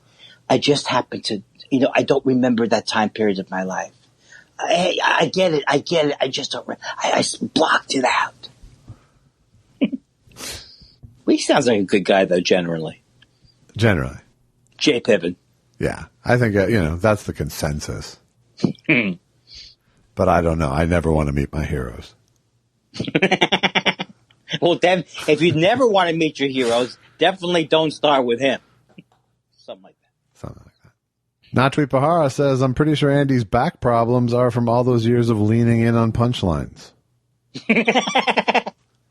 Leaning in on punchlines. Leaning on the punchline. Yeah, he also said something that got me going for a couple of days. Like, did I say a joke that was your joke? I don't know. I can't remember now, but I'll bring it up later. He also says, the Paul McCartney Wonderful Life musical is too good to let go.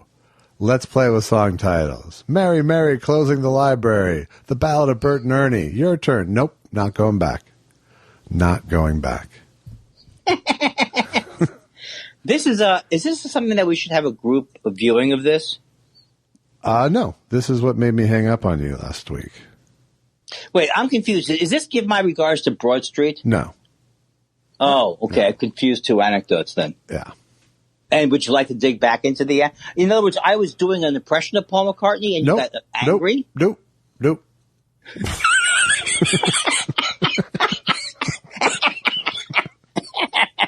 Oh, God, it makes myself sick when I think of how feeble my mind is. You can go listen to last week's, or we can move on. Those are your two. Hey, let me ask you a question. What if I die a couple of years from now from early dementia? Will you feel bad? Yeah, I'll feel bad. I won't feel bad about the shit I said, but I'll feel bad when it happens. Yeah, but don't you think maybe something more you could have done? I think I'm keeping you. I think, if anything, these talks are helping. That's true. Although, remember, you kept giving me that phone number of the dementia specialist, and I kept losing it because that's a joke about dementia. You lose your memory. Ha, ha, ha. That's my Dementia the Musical. Ha, ha, ha. And you are? Do you know, I think we talked about this in the early days in the dementia stuff. They actually went the other way and tortured people by making them remember the day. I'm not making a joke. They would go, yeah. What day is it? What day is it? And then they realized, maybe that's not so good. Leave them alone. All right. This is harder than the 5 words you made me say. Now look, the question started out easy. I still can't believe that. Allison one, reminded that you would me. Bring up. I did have the Alzheimer's joke in my act for a while about my 2 mother-in-laws who they got along, and then they started feuding, and then one of them got Alzheimer's, and so they got back together because apparently you don't have to forgive if you actually forget. I think that's a good. I know it's hard to do those jokes. It is. But that's a very funny one. And maybe if you give, you know what you should do? At the end of that joke, you go, folks, I'm collecting for the Alzheimer's tonight. I actually did it. I actually did it at an Alzheimer's benefit. So. I can't imagine that they wouldn't have laughed. They did laugh. And I heard they laughed again 2 seconds later. Have my huh? Like, I'm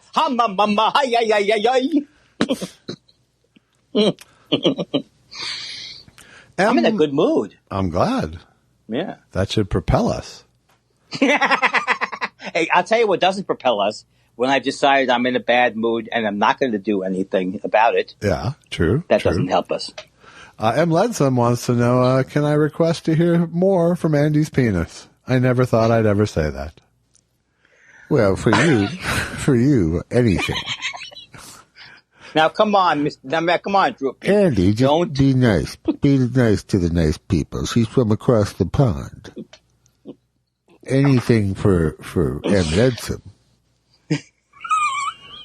A.K.A. MST3KUK. Now, calm down. Now, come down there, Droopy. Oh, I'm plenty. We have a show I'm plenty to do. calm. That's not the problem. Don't get too excited, Droopy. Okay, I'm sorry. It's impossible. It's physically impossible for me to get too excited. Whatever you do, don't stiff these people. Boo, bow, boo, bow. You can't help it. I thought we had to talk about those particular kinds of jokes. we did, but it didn't stick. Just like the blue pill. Hey, would you like some of the little blue pill? Try the blue pill. What happened? Literally, the other ones sure as hell didn't work. Thanks for in the impression telling people my whole medical background. Well, it all runs through me. You know, I went to a doctor, an impotence doctor, and so we could not get my penis hard and we could see some writing on it. That was the thing that was amazing. He said, "Baby, if I could get it hard, we could see what's wrong." I don't know how you can look me in the eye after that. Oh. Natwi Pahara says, Josh, it feels kind of cozy, you and I both reading the Mary Trump book at the same time. It feels a lot cozier than the Trump family, I'll tell you that much. One of them who's the one who is very sick right now? Robert Trump. Robert, yes. And that's whose parent, I don't remember which one he is. He's the son of Robert is a younger brother of Donald. Oh, okay. Got it. Oh, younger brother of, so there were 3 brothers. 3 brothers and 2 sisters. Yes. Oh, this one sister is the judge. How come did they talk about the other sister? The other sister, I don't know that she accomplished a whole lot. And the Trump family, does that mean you haven't killed people? She was a Shonda, is what they say. The one who's the judge is the one that fascinates me. How do you be a judge? I think she is now retired as a judge because of she had to step down. Yeah, I think she stepped down because shit was coming down to make her step down. Yeah, because they would have told her to reveal her. She wasn't going to reveal. Every one of these Trumps doesn't want to reveal their taxes. Why would you? Exactly. Good point. Solid point. Thank you. Thank you so much, Andy. You're a very attractive man. Why, thank you. Instant laugh. Instant laugh. Whether I think of my droopy penis, instant laugh. The perfect match of voice. It's the new hee-haw. Larry Harold says, hey, Andy, it's baseball time. Would love to hear you and Droopy give us your rendition of Who's on First. Now, Droopy, I'm going to take you to the baseball game tonight, okay? But okay. Don't make any trouble. I will. Just relax and enjoy it. No problem. Okay? No problem. Now, if you see that guy, have you been to the game before? I've seen baseball, yes. Okay, let me tell you some of the players. Who's on first? Uh-huh. What's on second? Who? I don't know. I just can't even do it. I can't be the straight man in my own limp penis bit. Who? The bit I'm talking about. What? I'm referring to the bit where you do my penis. Who? The penis. My penis. What? It's not working. I don't know. I think it has to do with the antidepressants. Oh, God, this is good. Now, is there a certain amount of people who are contacting you who are saying, this is disgusting what you guys are doing with this hasn't happened yet, no. In fact, Bill Steitler okay, what did he say? Says, while my favorite new character is Andy's penis, can we check in with Eddie Kindler's manhood? Now, that's absolutely ridiculous. Let me tell you something. Hello, yeah. I come from down south, and let me tell you something is that my penis... Speaking of down south, hi. Shut up, you. I'm Eddie Kindler's penis. Now, as you can tell, Southerners never have a problem getting it on, right? Right, Southern Droopy? Well, I wouldn't say that exactly. Uh-oh. Well, don't let the drawl affect your activity.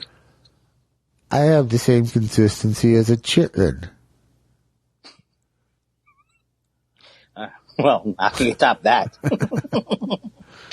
And scene. Greg Kelly says, well, it happened. I went to get tested today for COVID, did the drive-through thing, and it wasn't as invasive as I thought it would be. What I didn't expect was that the technician's assistant would be James Mason. What a caring individual he is.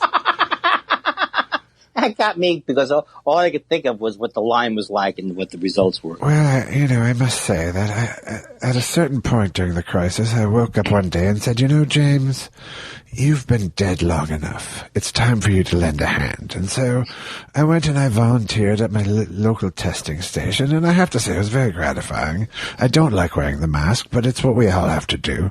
So, yes, I saw Greg Kelly come through the line, and I handed him the swab, and he was very good about shoving up each nostril. I'm sorry, I'm still wearing a mask. That's right, it's hard. It's hard to talk, especially with a British accent. Yeah, exactly, indubitably. Wow. Excellent, I say. Jason Parton, he sent a video question. And I'm afraid I can't indulge that. But what he wanted to know was, A, what do we think of Dennis Hopper? Mm-hmm. And have we seen the show Fishing with Jim? I love Dennis Hopper as an actor. I know he had some issues, but I always loved, I can't vouch for his personality. Right. And the only thing I didn't like about Dennis Hopper was when they were using him as the crazy man voice for a few years, Hey man. Right. But I love him though. And I don't know the other reference.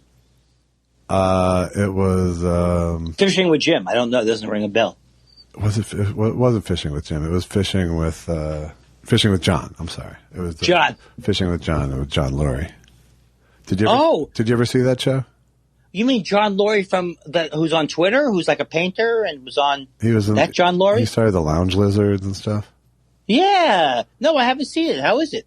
I saw it. It was on several years ago, and I think it was IFC, and I saw a couple. I saw Jim Jarmusch, which is why I got it confused, and I saw Tom Waits. And it's good, It's like an interview show. It's like a fishing show, and then there's sort of a weird vibe that makes it sort of just a fake indie film X-File-y kind of feel too. But he's a great artist. Yeah, I like him a lot. I like him. Yeah, John Laurie's cool. But That would be the only fishing thing I'd ever watch. I've never watched one fishing thing thus far. My father was the lawyer for Babe Winkleman years ago.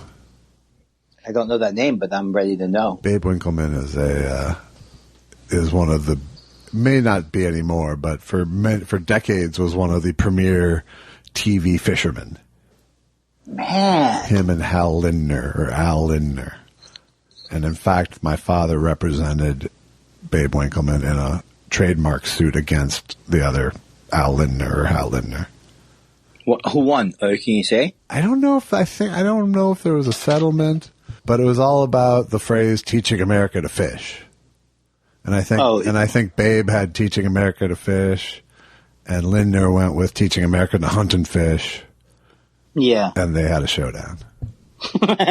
Did your dad like fishing? I say no. He did like fishing, but he wasn't like an avid fisherman. My dad, like a lot of things, would do stuff very infrequently, but pretend to be a master expert when he did them. Wait, so now I never heard this side of your dad. Your dad had a little bit of a. There was some blowhardy there, yeah. I mean, he could back it up with some real tremendous intellect and an actual vast amount of knowledge. Right. That's pretty. But he cool. also had a strong Walter Mitty streak in him. What does Walter Mitty mean? Walter like that? I mean, I know the character, but I don't Walter know. Mitty is a character. The Secret Life of Walter Mitty was I think a Thurber. It's James Thurber, yeah, right. And it's about a guy who's constantly fantasizing about the wild adventures he's on as a fighter pilot and a safari hunter. How was the Stiller movie? I never saw that. I didn't see it either. But there was a Danny Kaye movie.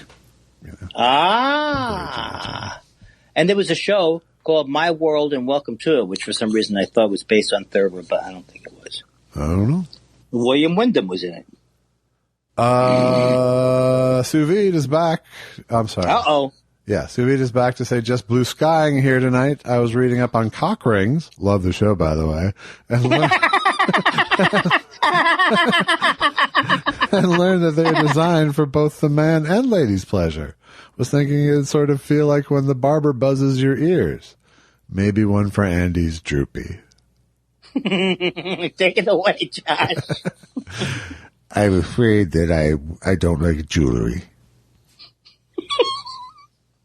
Not Jews. You don't have a problem with Jews, right? I like jewelry. Yes, very much. But jewelry, no. I tried. We tried the cock ring on you once, and I'm trying to do a blowjob. What is it? Who's the guy who gives himself his own thing? I'm afraid I need more than that. He cut out a rib in his body so he could give himself his own blowjob. Is the story? Nope, don't do it. No, he's that mean. He's that guy who looks like, he's like one of those, he's like an Alice Cooper type, but more modern. Marilyn Manson? Yes! I love how Droopy is now calmly answering my questions. He supposedly had done that, but my joke wasn't funny, and the thing makes me a little, Droopy with a cock ring makes me a little bit nauseous. Well, imagine how I feel. It keeps falling off? It's like a hula hoop on me.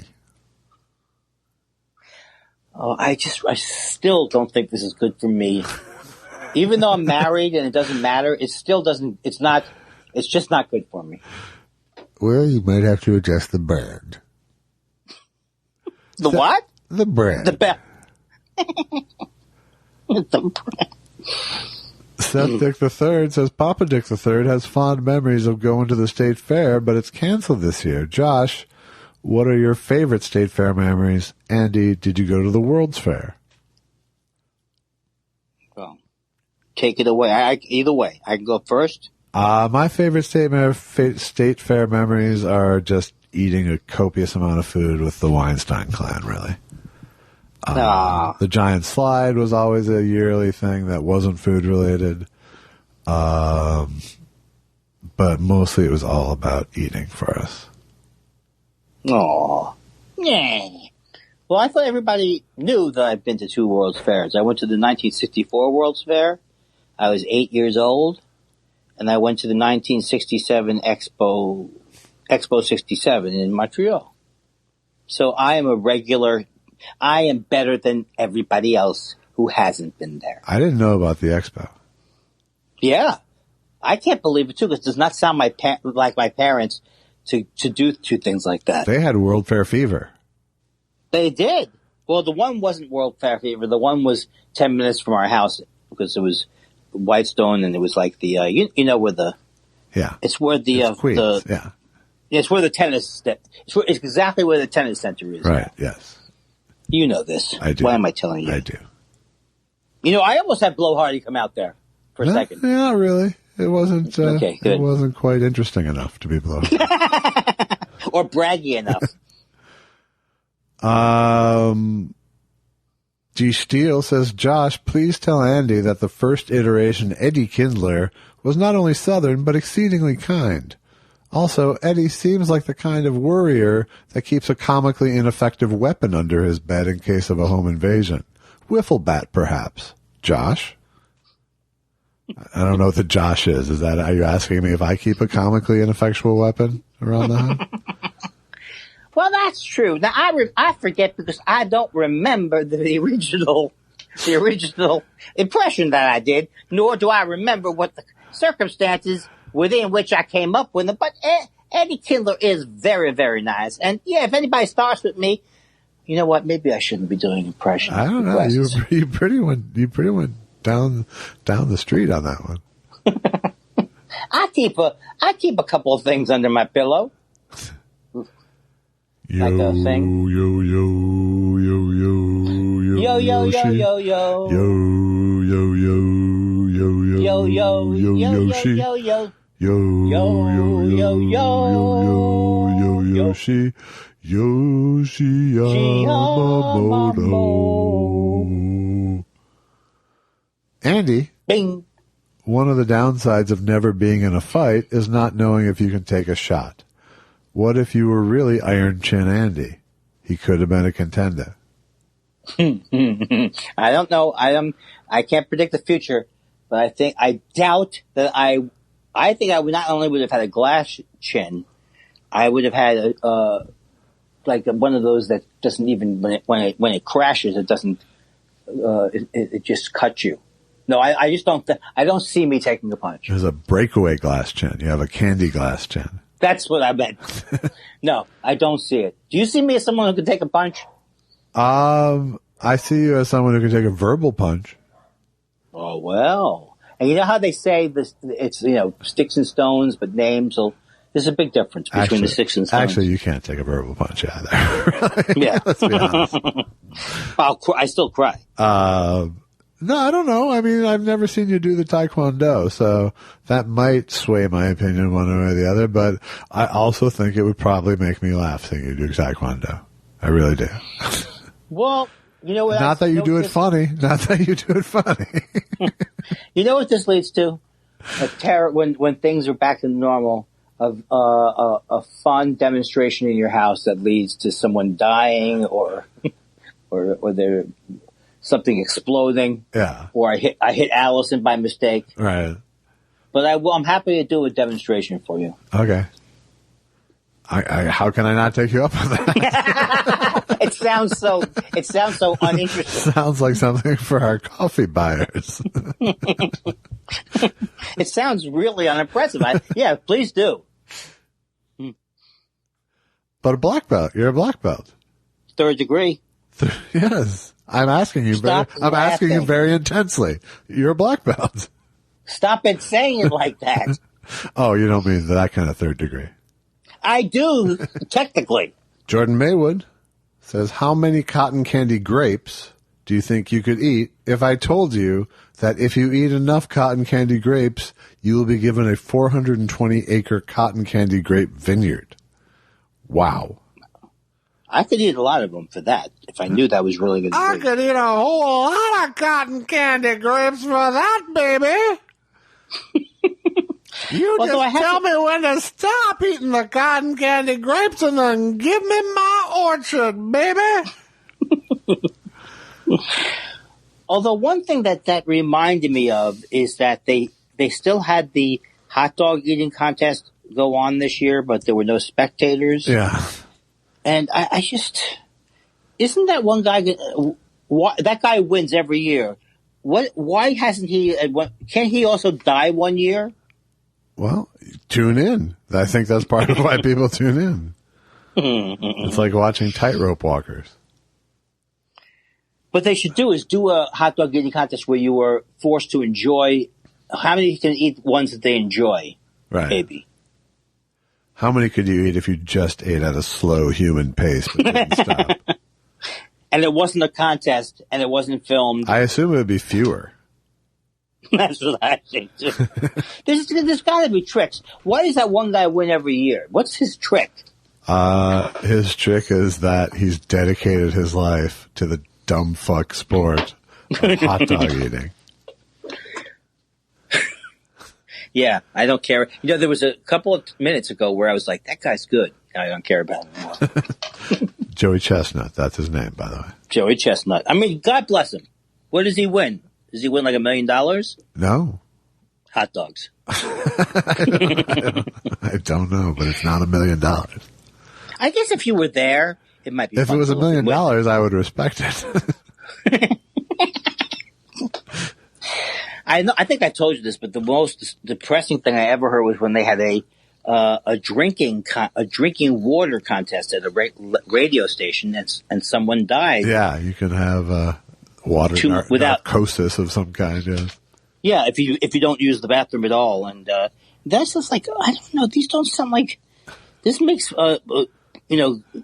smashing yourself into a phone booth sound more attractive. Imagine having that water on your hands the rest of your life. Could you imagine if I was the DJ who had come up with that stunt? 65 degrees. Keep drinking, ladies. Keep drinking. And line 5 is open. What do you have to say, line 5? Yeah, Andy, have you gotten over the fact that you killed someone on your show? 67 degrees sound like. I couldn't get over it. No. You'd be but I wouldn't have done it. You'd be the John Landis of morning zoos. Oh, that John Landis. You really hurt for him there. No, I don't really hurt for him, but every time I think about how he was on top of the world and how arrogant he was. And Tom Harding says, working from home has its benefits. For example, nobody sees me crying with laughter over conversations with Andy's penis. I think this has the makings of a great animation. I agree. I'll do any voice work you want if you're doing the animation. Apropos of nothing, thoughts on Captain Beefheart? I'm not familiar with him. I know the name and I know that Zappa liked him, but I don't know any of his songs. I saw him like on Saturday Night Live when I was a kid, and I've seen a couple things, but I haven't. It's too avant-garde for me. And I wouldn't even say I reject it. I just don't know it, so I'd have to. I think it's one of those things that I'd love to say I loved, right? But I just can't. Even when they say that he likes Edgar Varese, I don't know that either. Right. I do love Zappa though, so let's get that out of the way. But I don't love Zappa like some people are addicted to him. I do love him, but I don't know every album. Yeah. Okay. Whatever. It didn't sound like I was being nasty about something. Yeah. Look, I don't know him. I said I knew him, but I'm lied. But you don't know all 50 albums. Okay. Whatever. Yeah. So get off my back. Get off my back. Stop pressuring me about it. Mr. Albert C. Hall says, as we approach the end of this mostly cooped-up summer, what are some of your favorite summertime memories from when you were kids? Love the show. Ooh. It's summertime, summertime memories. Memories. I think I loved the July 4th when my cousin Carl came over with fireworks. But after a certain age, I went to summer camp, so everything became summer camp, summertime memories. Summer camp memories. Boo. I had good summers. I had my friend Craig, when I was very young, was constant companion, and we did tons of shit, and a lot of bike riding, a lot of going to my grandmother's pool at her condo, a lot of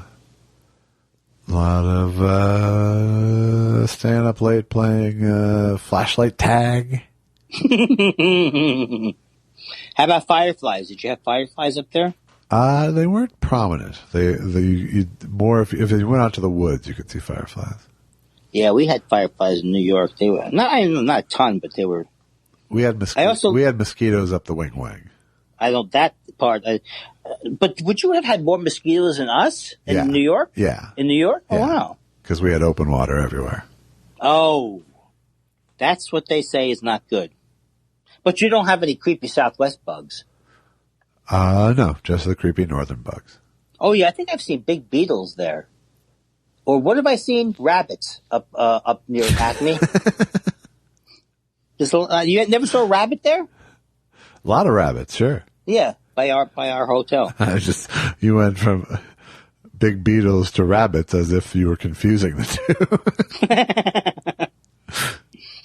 two. Big beetles, rabbits. Did you not have rabbits around here when you were growing up?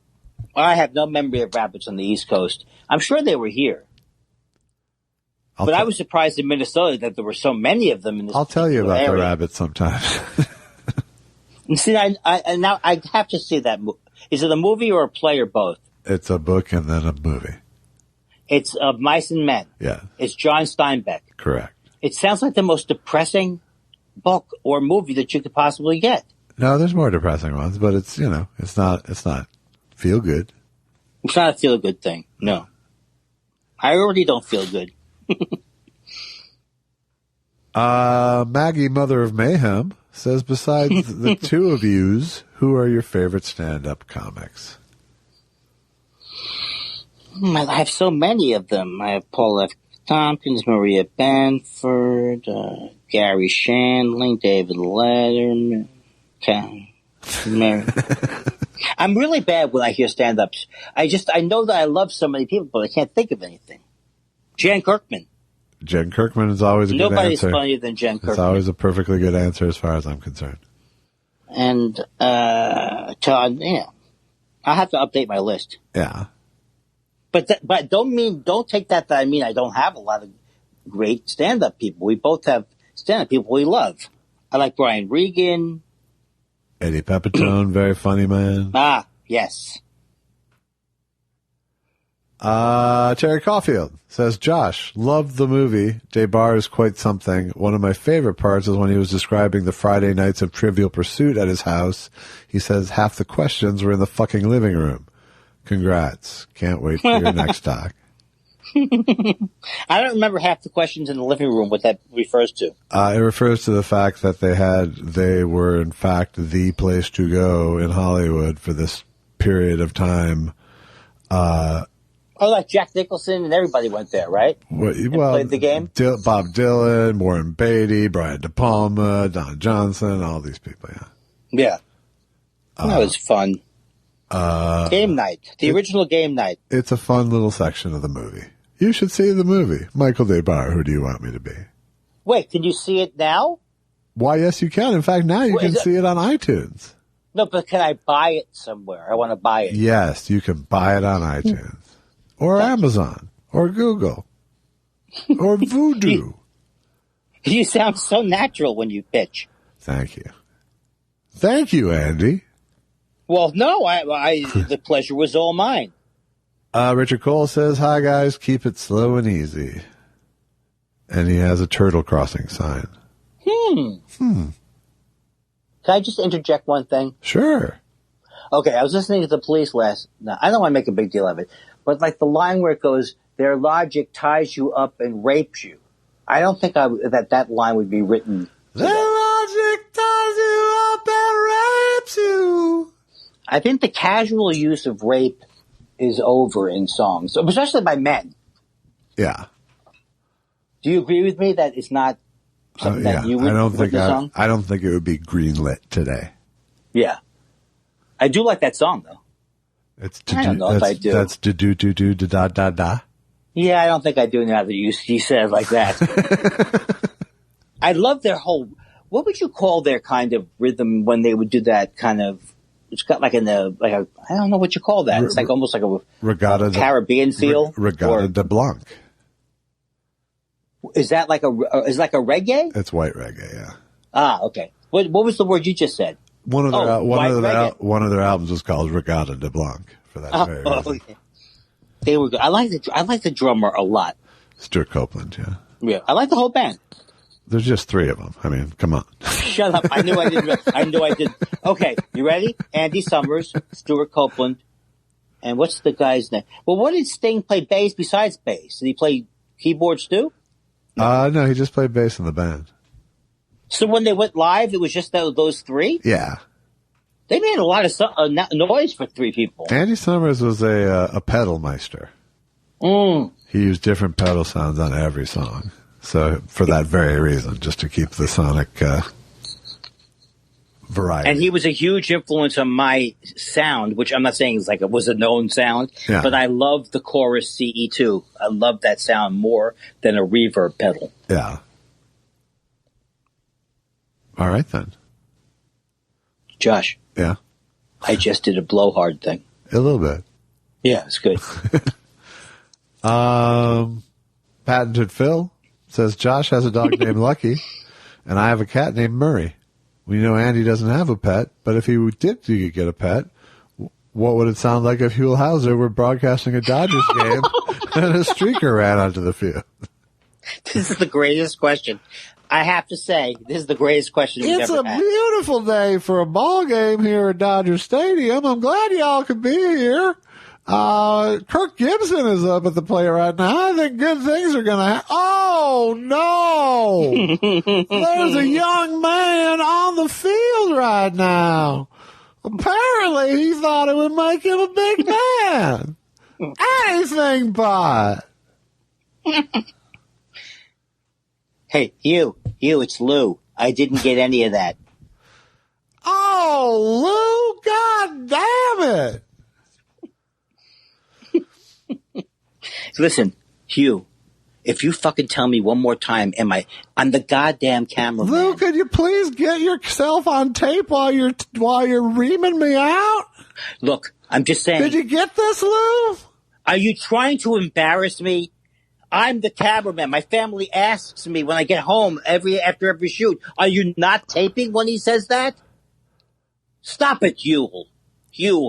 Lou, I didn't know you felt this way. And seen? Commish G says, did you know that Droopy did a screen test to play the role of Mr. Potter in It's a Wonderful Life? I want to hear this. I wonder what that would have sounded like. And you're going to hear it now, I'll tell you that. You once called me a work-frustrated old man. Well, what are you but a work-frustrated young man? Miserable little clerk crawling in here on your hands and knees with nothing but a $500 equity and life insurance policy. Well, you're more dead than alive.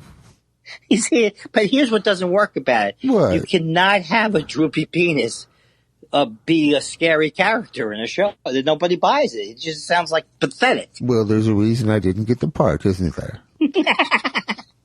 Did you really go out for it? It was a screen test. It said so right there. Have you ever heard my impression of that movie? Ooga, ooga, get out of here, you old sand bastard. Bonk, bonk, wonk, wonk. Honk, honk, honk, honk.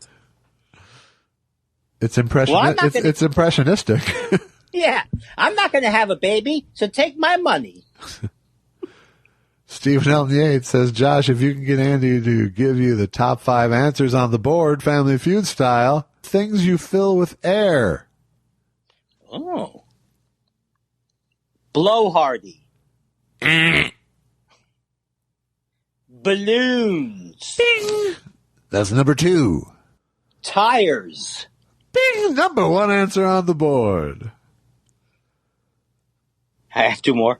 3. Or 2 more strikes. I can't think of it. I need an answer. Inflatable bed. I'm sorry. Okay, what did I miss? Number 3, bing, sports balls. Number 4, bing, lungs. Number 5, bing, raft inner tube. Well, I never would have gotten wrapped in it, too. Yeah. Wow, Steven, this is good stuff. Chili Dish Gambino says, no question here. Just want to say, fellas, you've been in rare form lately. Between Josh's doc, Andy's album, and weekly spirals, navigating this eldritch horror of a year has become a lot more manageable. Thanks for all you do, and keep up the great work. Thank you for telling us. That gets me good. That keeps me positive. I too have been enjoying the last few shows a lot, but I don't want to jinx it. No, that's a bad, yeah. Don't ever go there. No. I mean, you, the listeners, please go there. I love you, I can see, but them? Mark Thompson says, do either of you have big post office chunks in your acts that you'll have to get rid of now that mail is illegal? No, I do not. I never had post office jokes.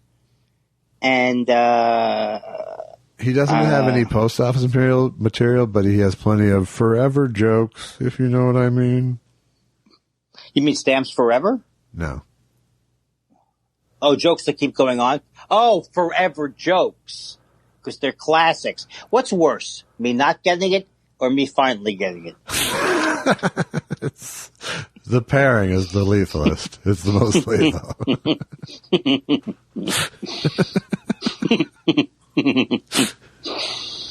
Cubach says, if Andy's penis now has a droopy voice, what voice did it have when he was in his prime? I reckon it was probably Foghorn Leghorn, and I wonder what that would sound like.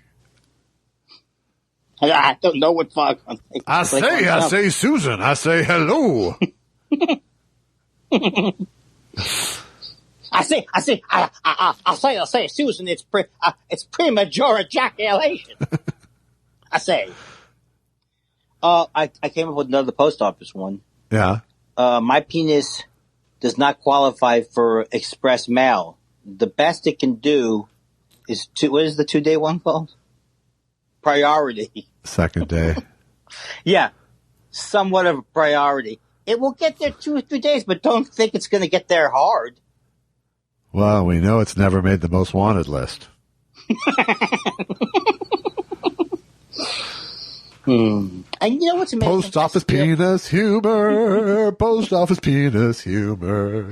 And you know what's amazing? That I still get a lot of like visual looks from the ladies on the street. It's amazing. You'd think this would have affected it. Yeah, and then is it followed by a shiver? Shiver, or they do a thing. A lot of ladies will look at me from across the street. They'll hold up a finger. I'll go, yeah. They'll start to curl the finger down like it's getting soft. I thought she was pointing to Jimmy O's, but it turns out she's mocking my soft penis. Oh boy, I'll tell you something. The messages in the Jimmy O's building are getting more and more intense. Where the fuck are you? Get the fuck in here and buy a suit, you tiny piece of crap garbage. You tiny asshole. Hey, Tiny, we'll shove them up your asshole if you don't come down here for a 3-for-2 sale. He must be this tall to save my business. Oh my God. You can't tell me there's peace in the Jimmy O house, in the household where his wife was like, please, God, do not open one more store. You're moving from Beverly Hills. Let's shut it down. Oh, no. No, we're going to Northridge. And we're going to love it. Cubach also says, hey, chaps, who was the last good Republican president? Lincoln. There's an argument for Eisenhower, probably. Oh, yeah, Eisenhower wasn't bad. But, all right, let's go Eisenhower. I think you're right. First of all, I answered it with Lincoln too fast. Yeah, that was a Trump. So. That's what a Trump sort of answer. You know, a lot of people don't know Lincoln was a Republican. He said, they got to play that up. Julian Valentich says, gentlemen, any thoughts as residents of her state on Harris being tapped for VP? Not that a VP does this, but if she could prosecute any non-Donald figure from this regime, who'd be first and why? I think Barr has gone to the top of the list. Yeah, he's just such disgusting. And also, I'm very excited about the Harris pick. I'm very excited, too. I like her a lot. And she's gotten... I always liked her, but she wasn't as good on the debate. She's gotten better at talking and everything now. I think it's going to be quite a ticket. I'm very excited. And I'm excited about it. And also that there are people like Dave Anthony online who are miserably upset about it. I don't see what he says because he blocked me, but it does bring me a little bit of joy. Right. Lefty Freude. Lefty Freude. Chaotic Neutral says, hey guys, moral dilemma time. Andy, would you want to star in a wildly successful sitcom, making you rich and successful and funny beyond your wildest dreams? The catch is that the show co-stars James Woods. Josh, same question, but with the BTK killer.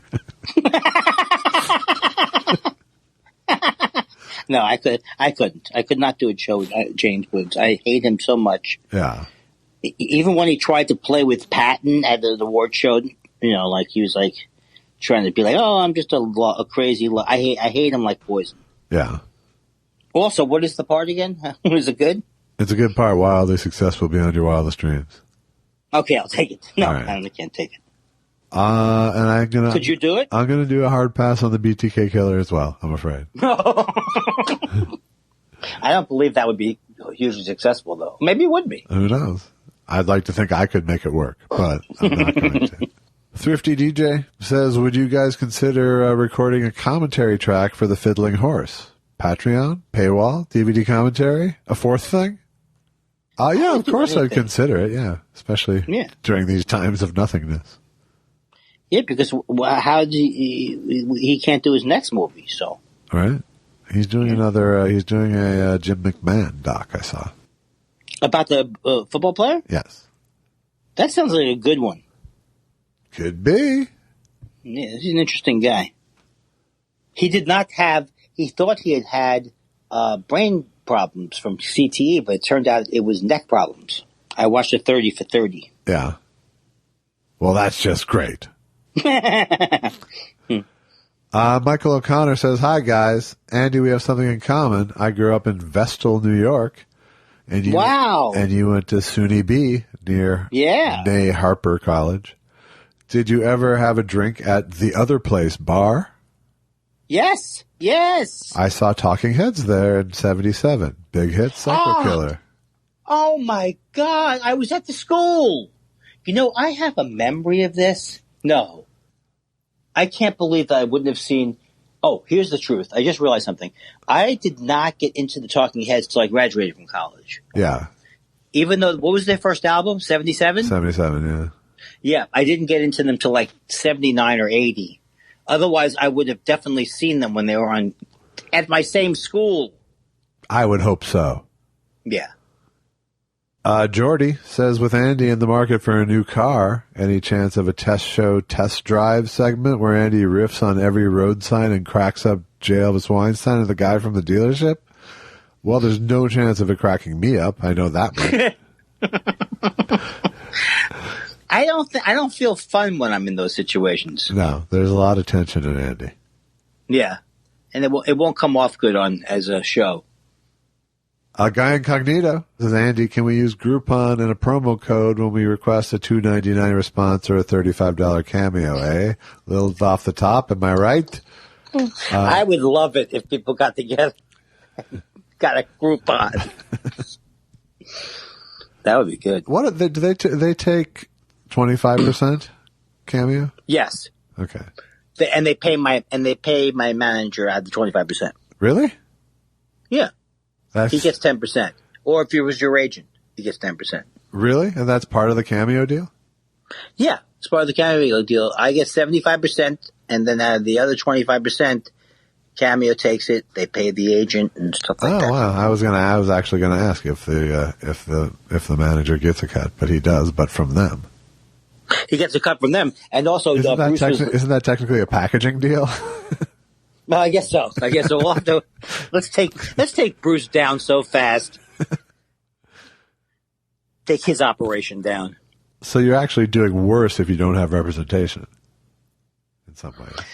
I don't know how that works if you don't have representation. That's interesting. You know what it might be?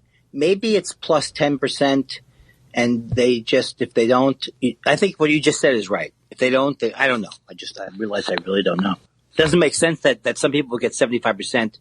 If they didn't have representation, you would think they should get the extra 10%. I don't know. Dan Marsh says, hi guys, 3 quick ones. What's your favorite sweet food? I'll go with ice cream. I'll go with pudding. What's your favorite sour food? I don't have a favorite sour food. Maybe if you tell me, I'll figure it out. I've been drinking whiskey sours lately, so whiskey sour. I like a lemonade or something. All right. And your favorite single spice? That's salt. Salt's a winner, I gotta say. Yeah. We can't. Yeah. You couldn't live without salt. Exactly. It's of the earth. As opposed to those other fall from the heavens spices. Yeah. I prefer manna.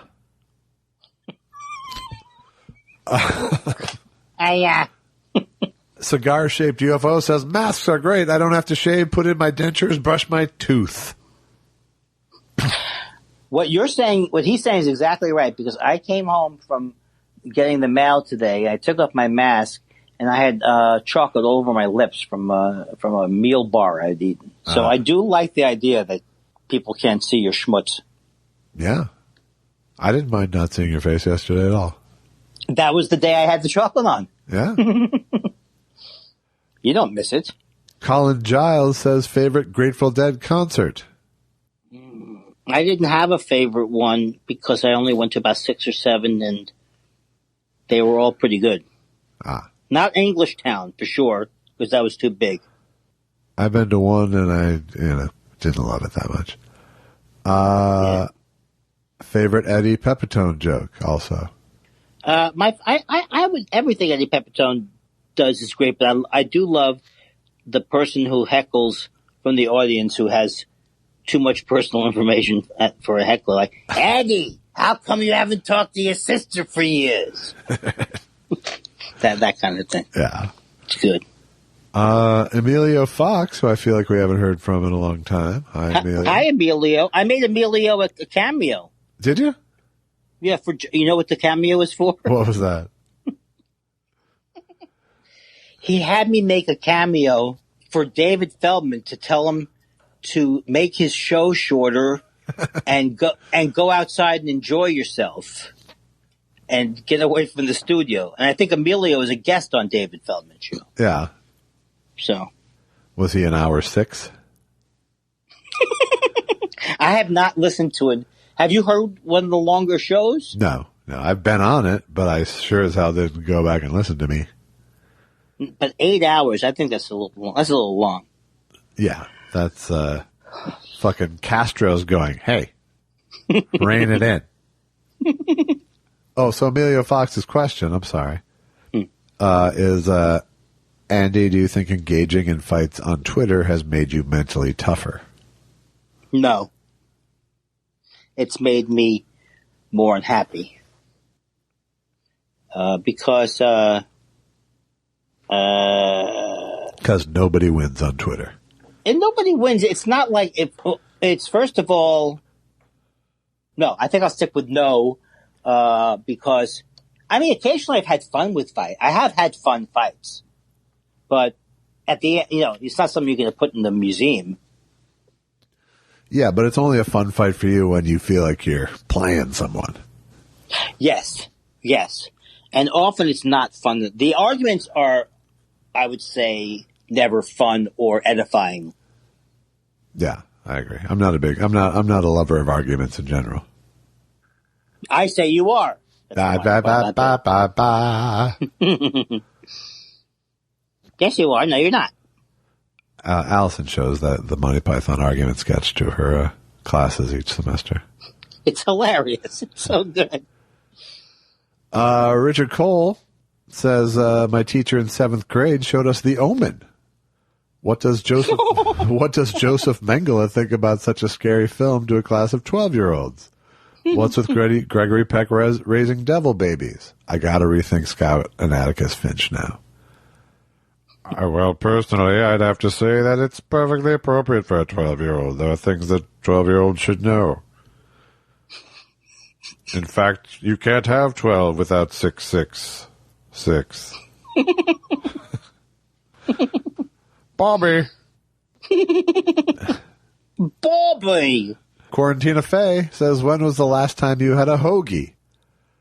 Well, if we're calling it a hoagie, if it has to be called a hoagie by the purveyor, then it's probably 1989.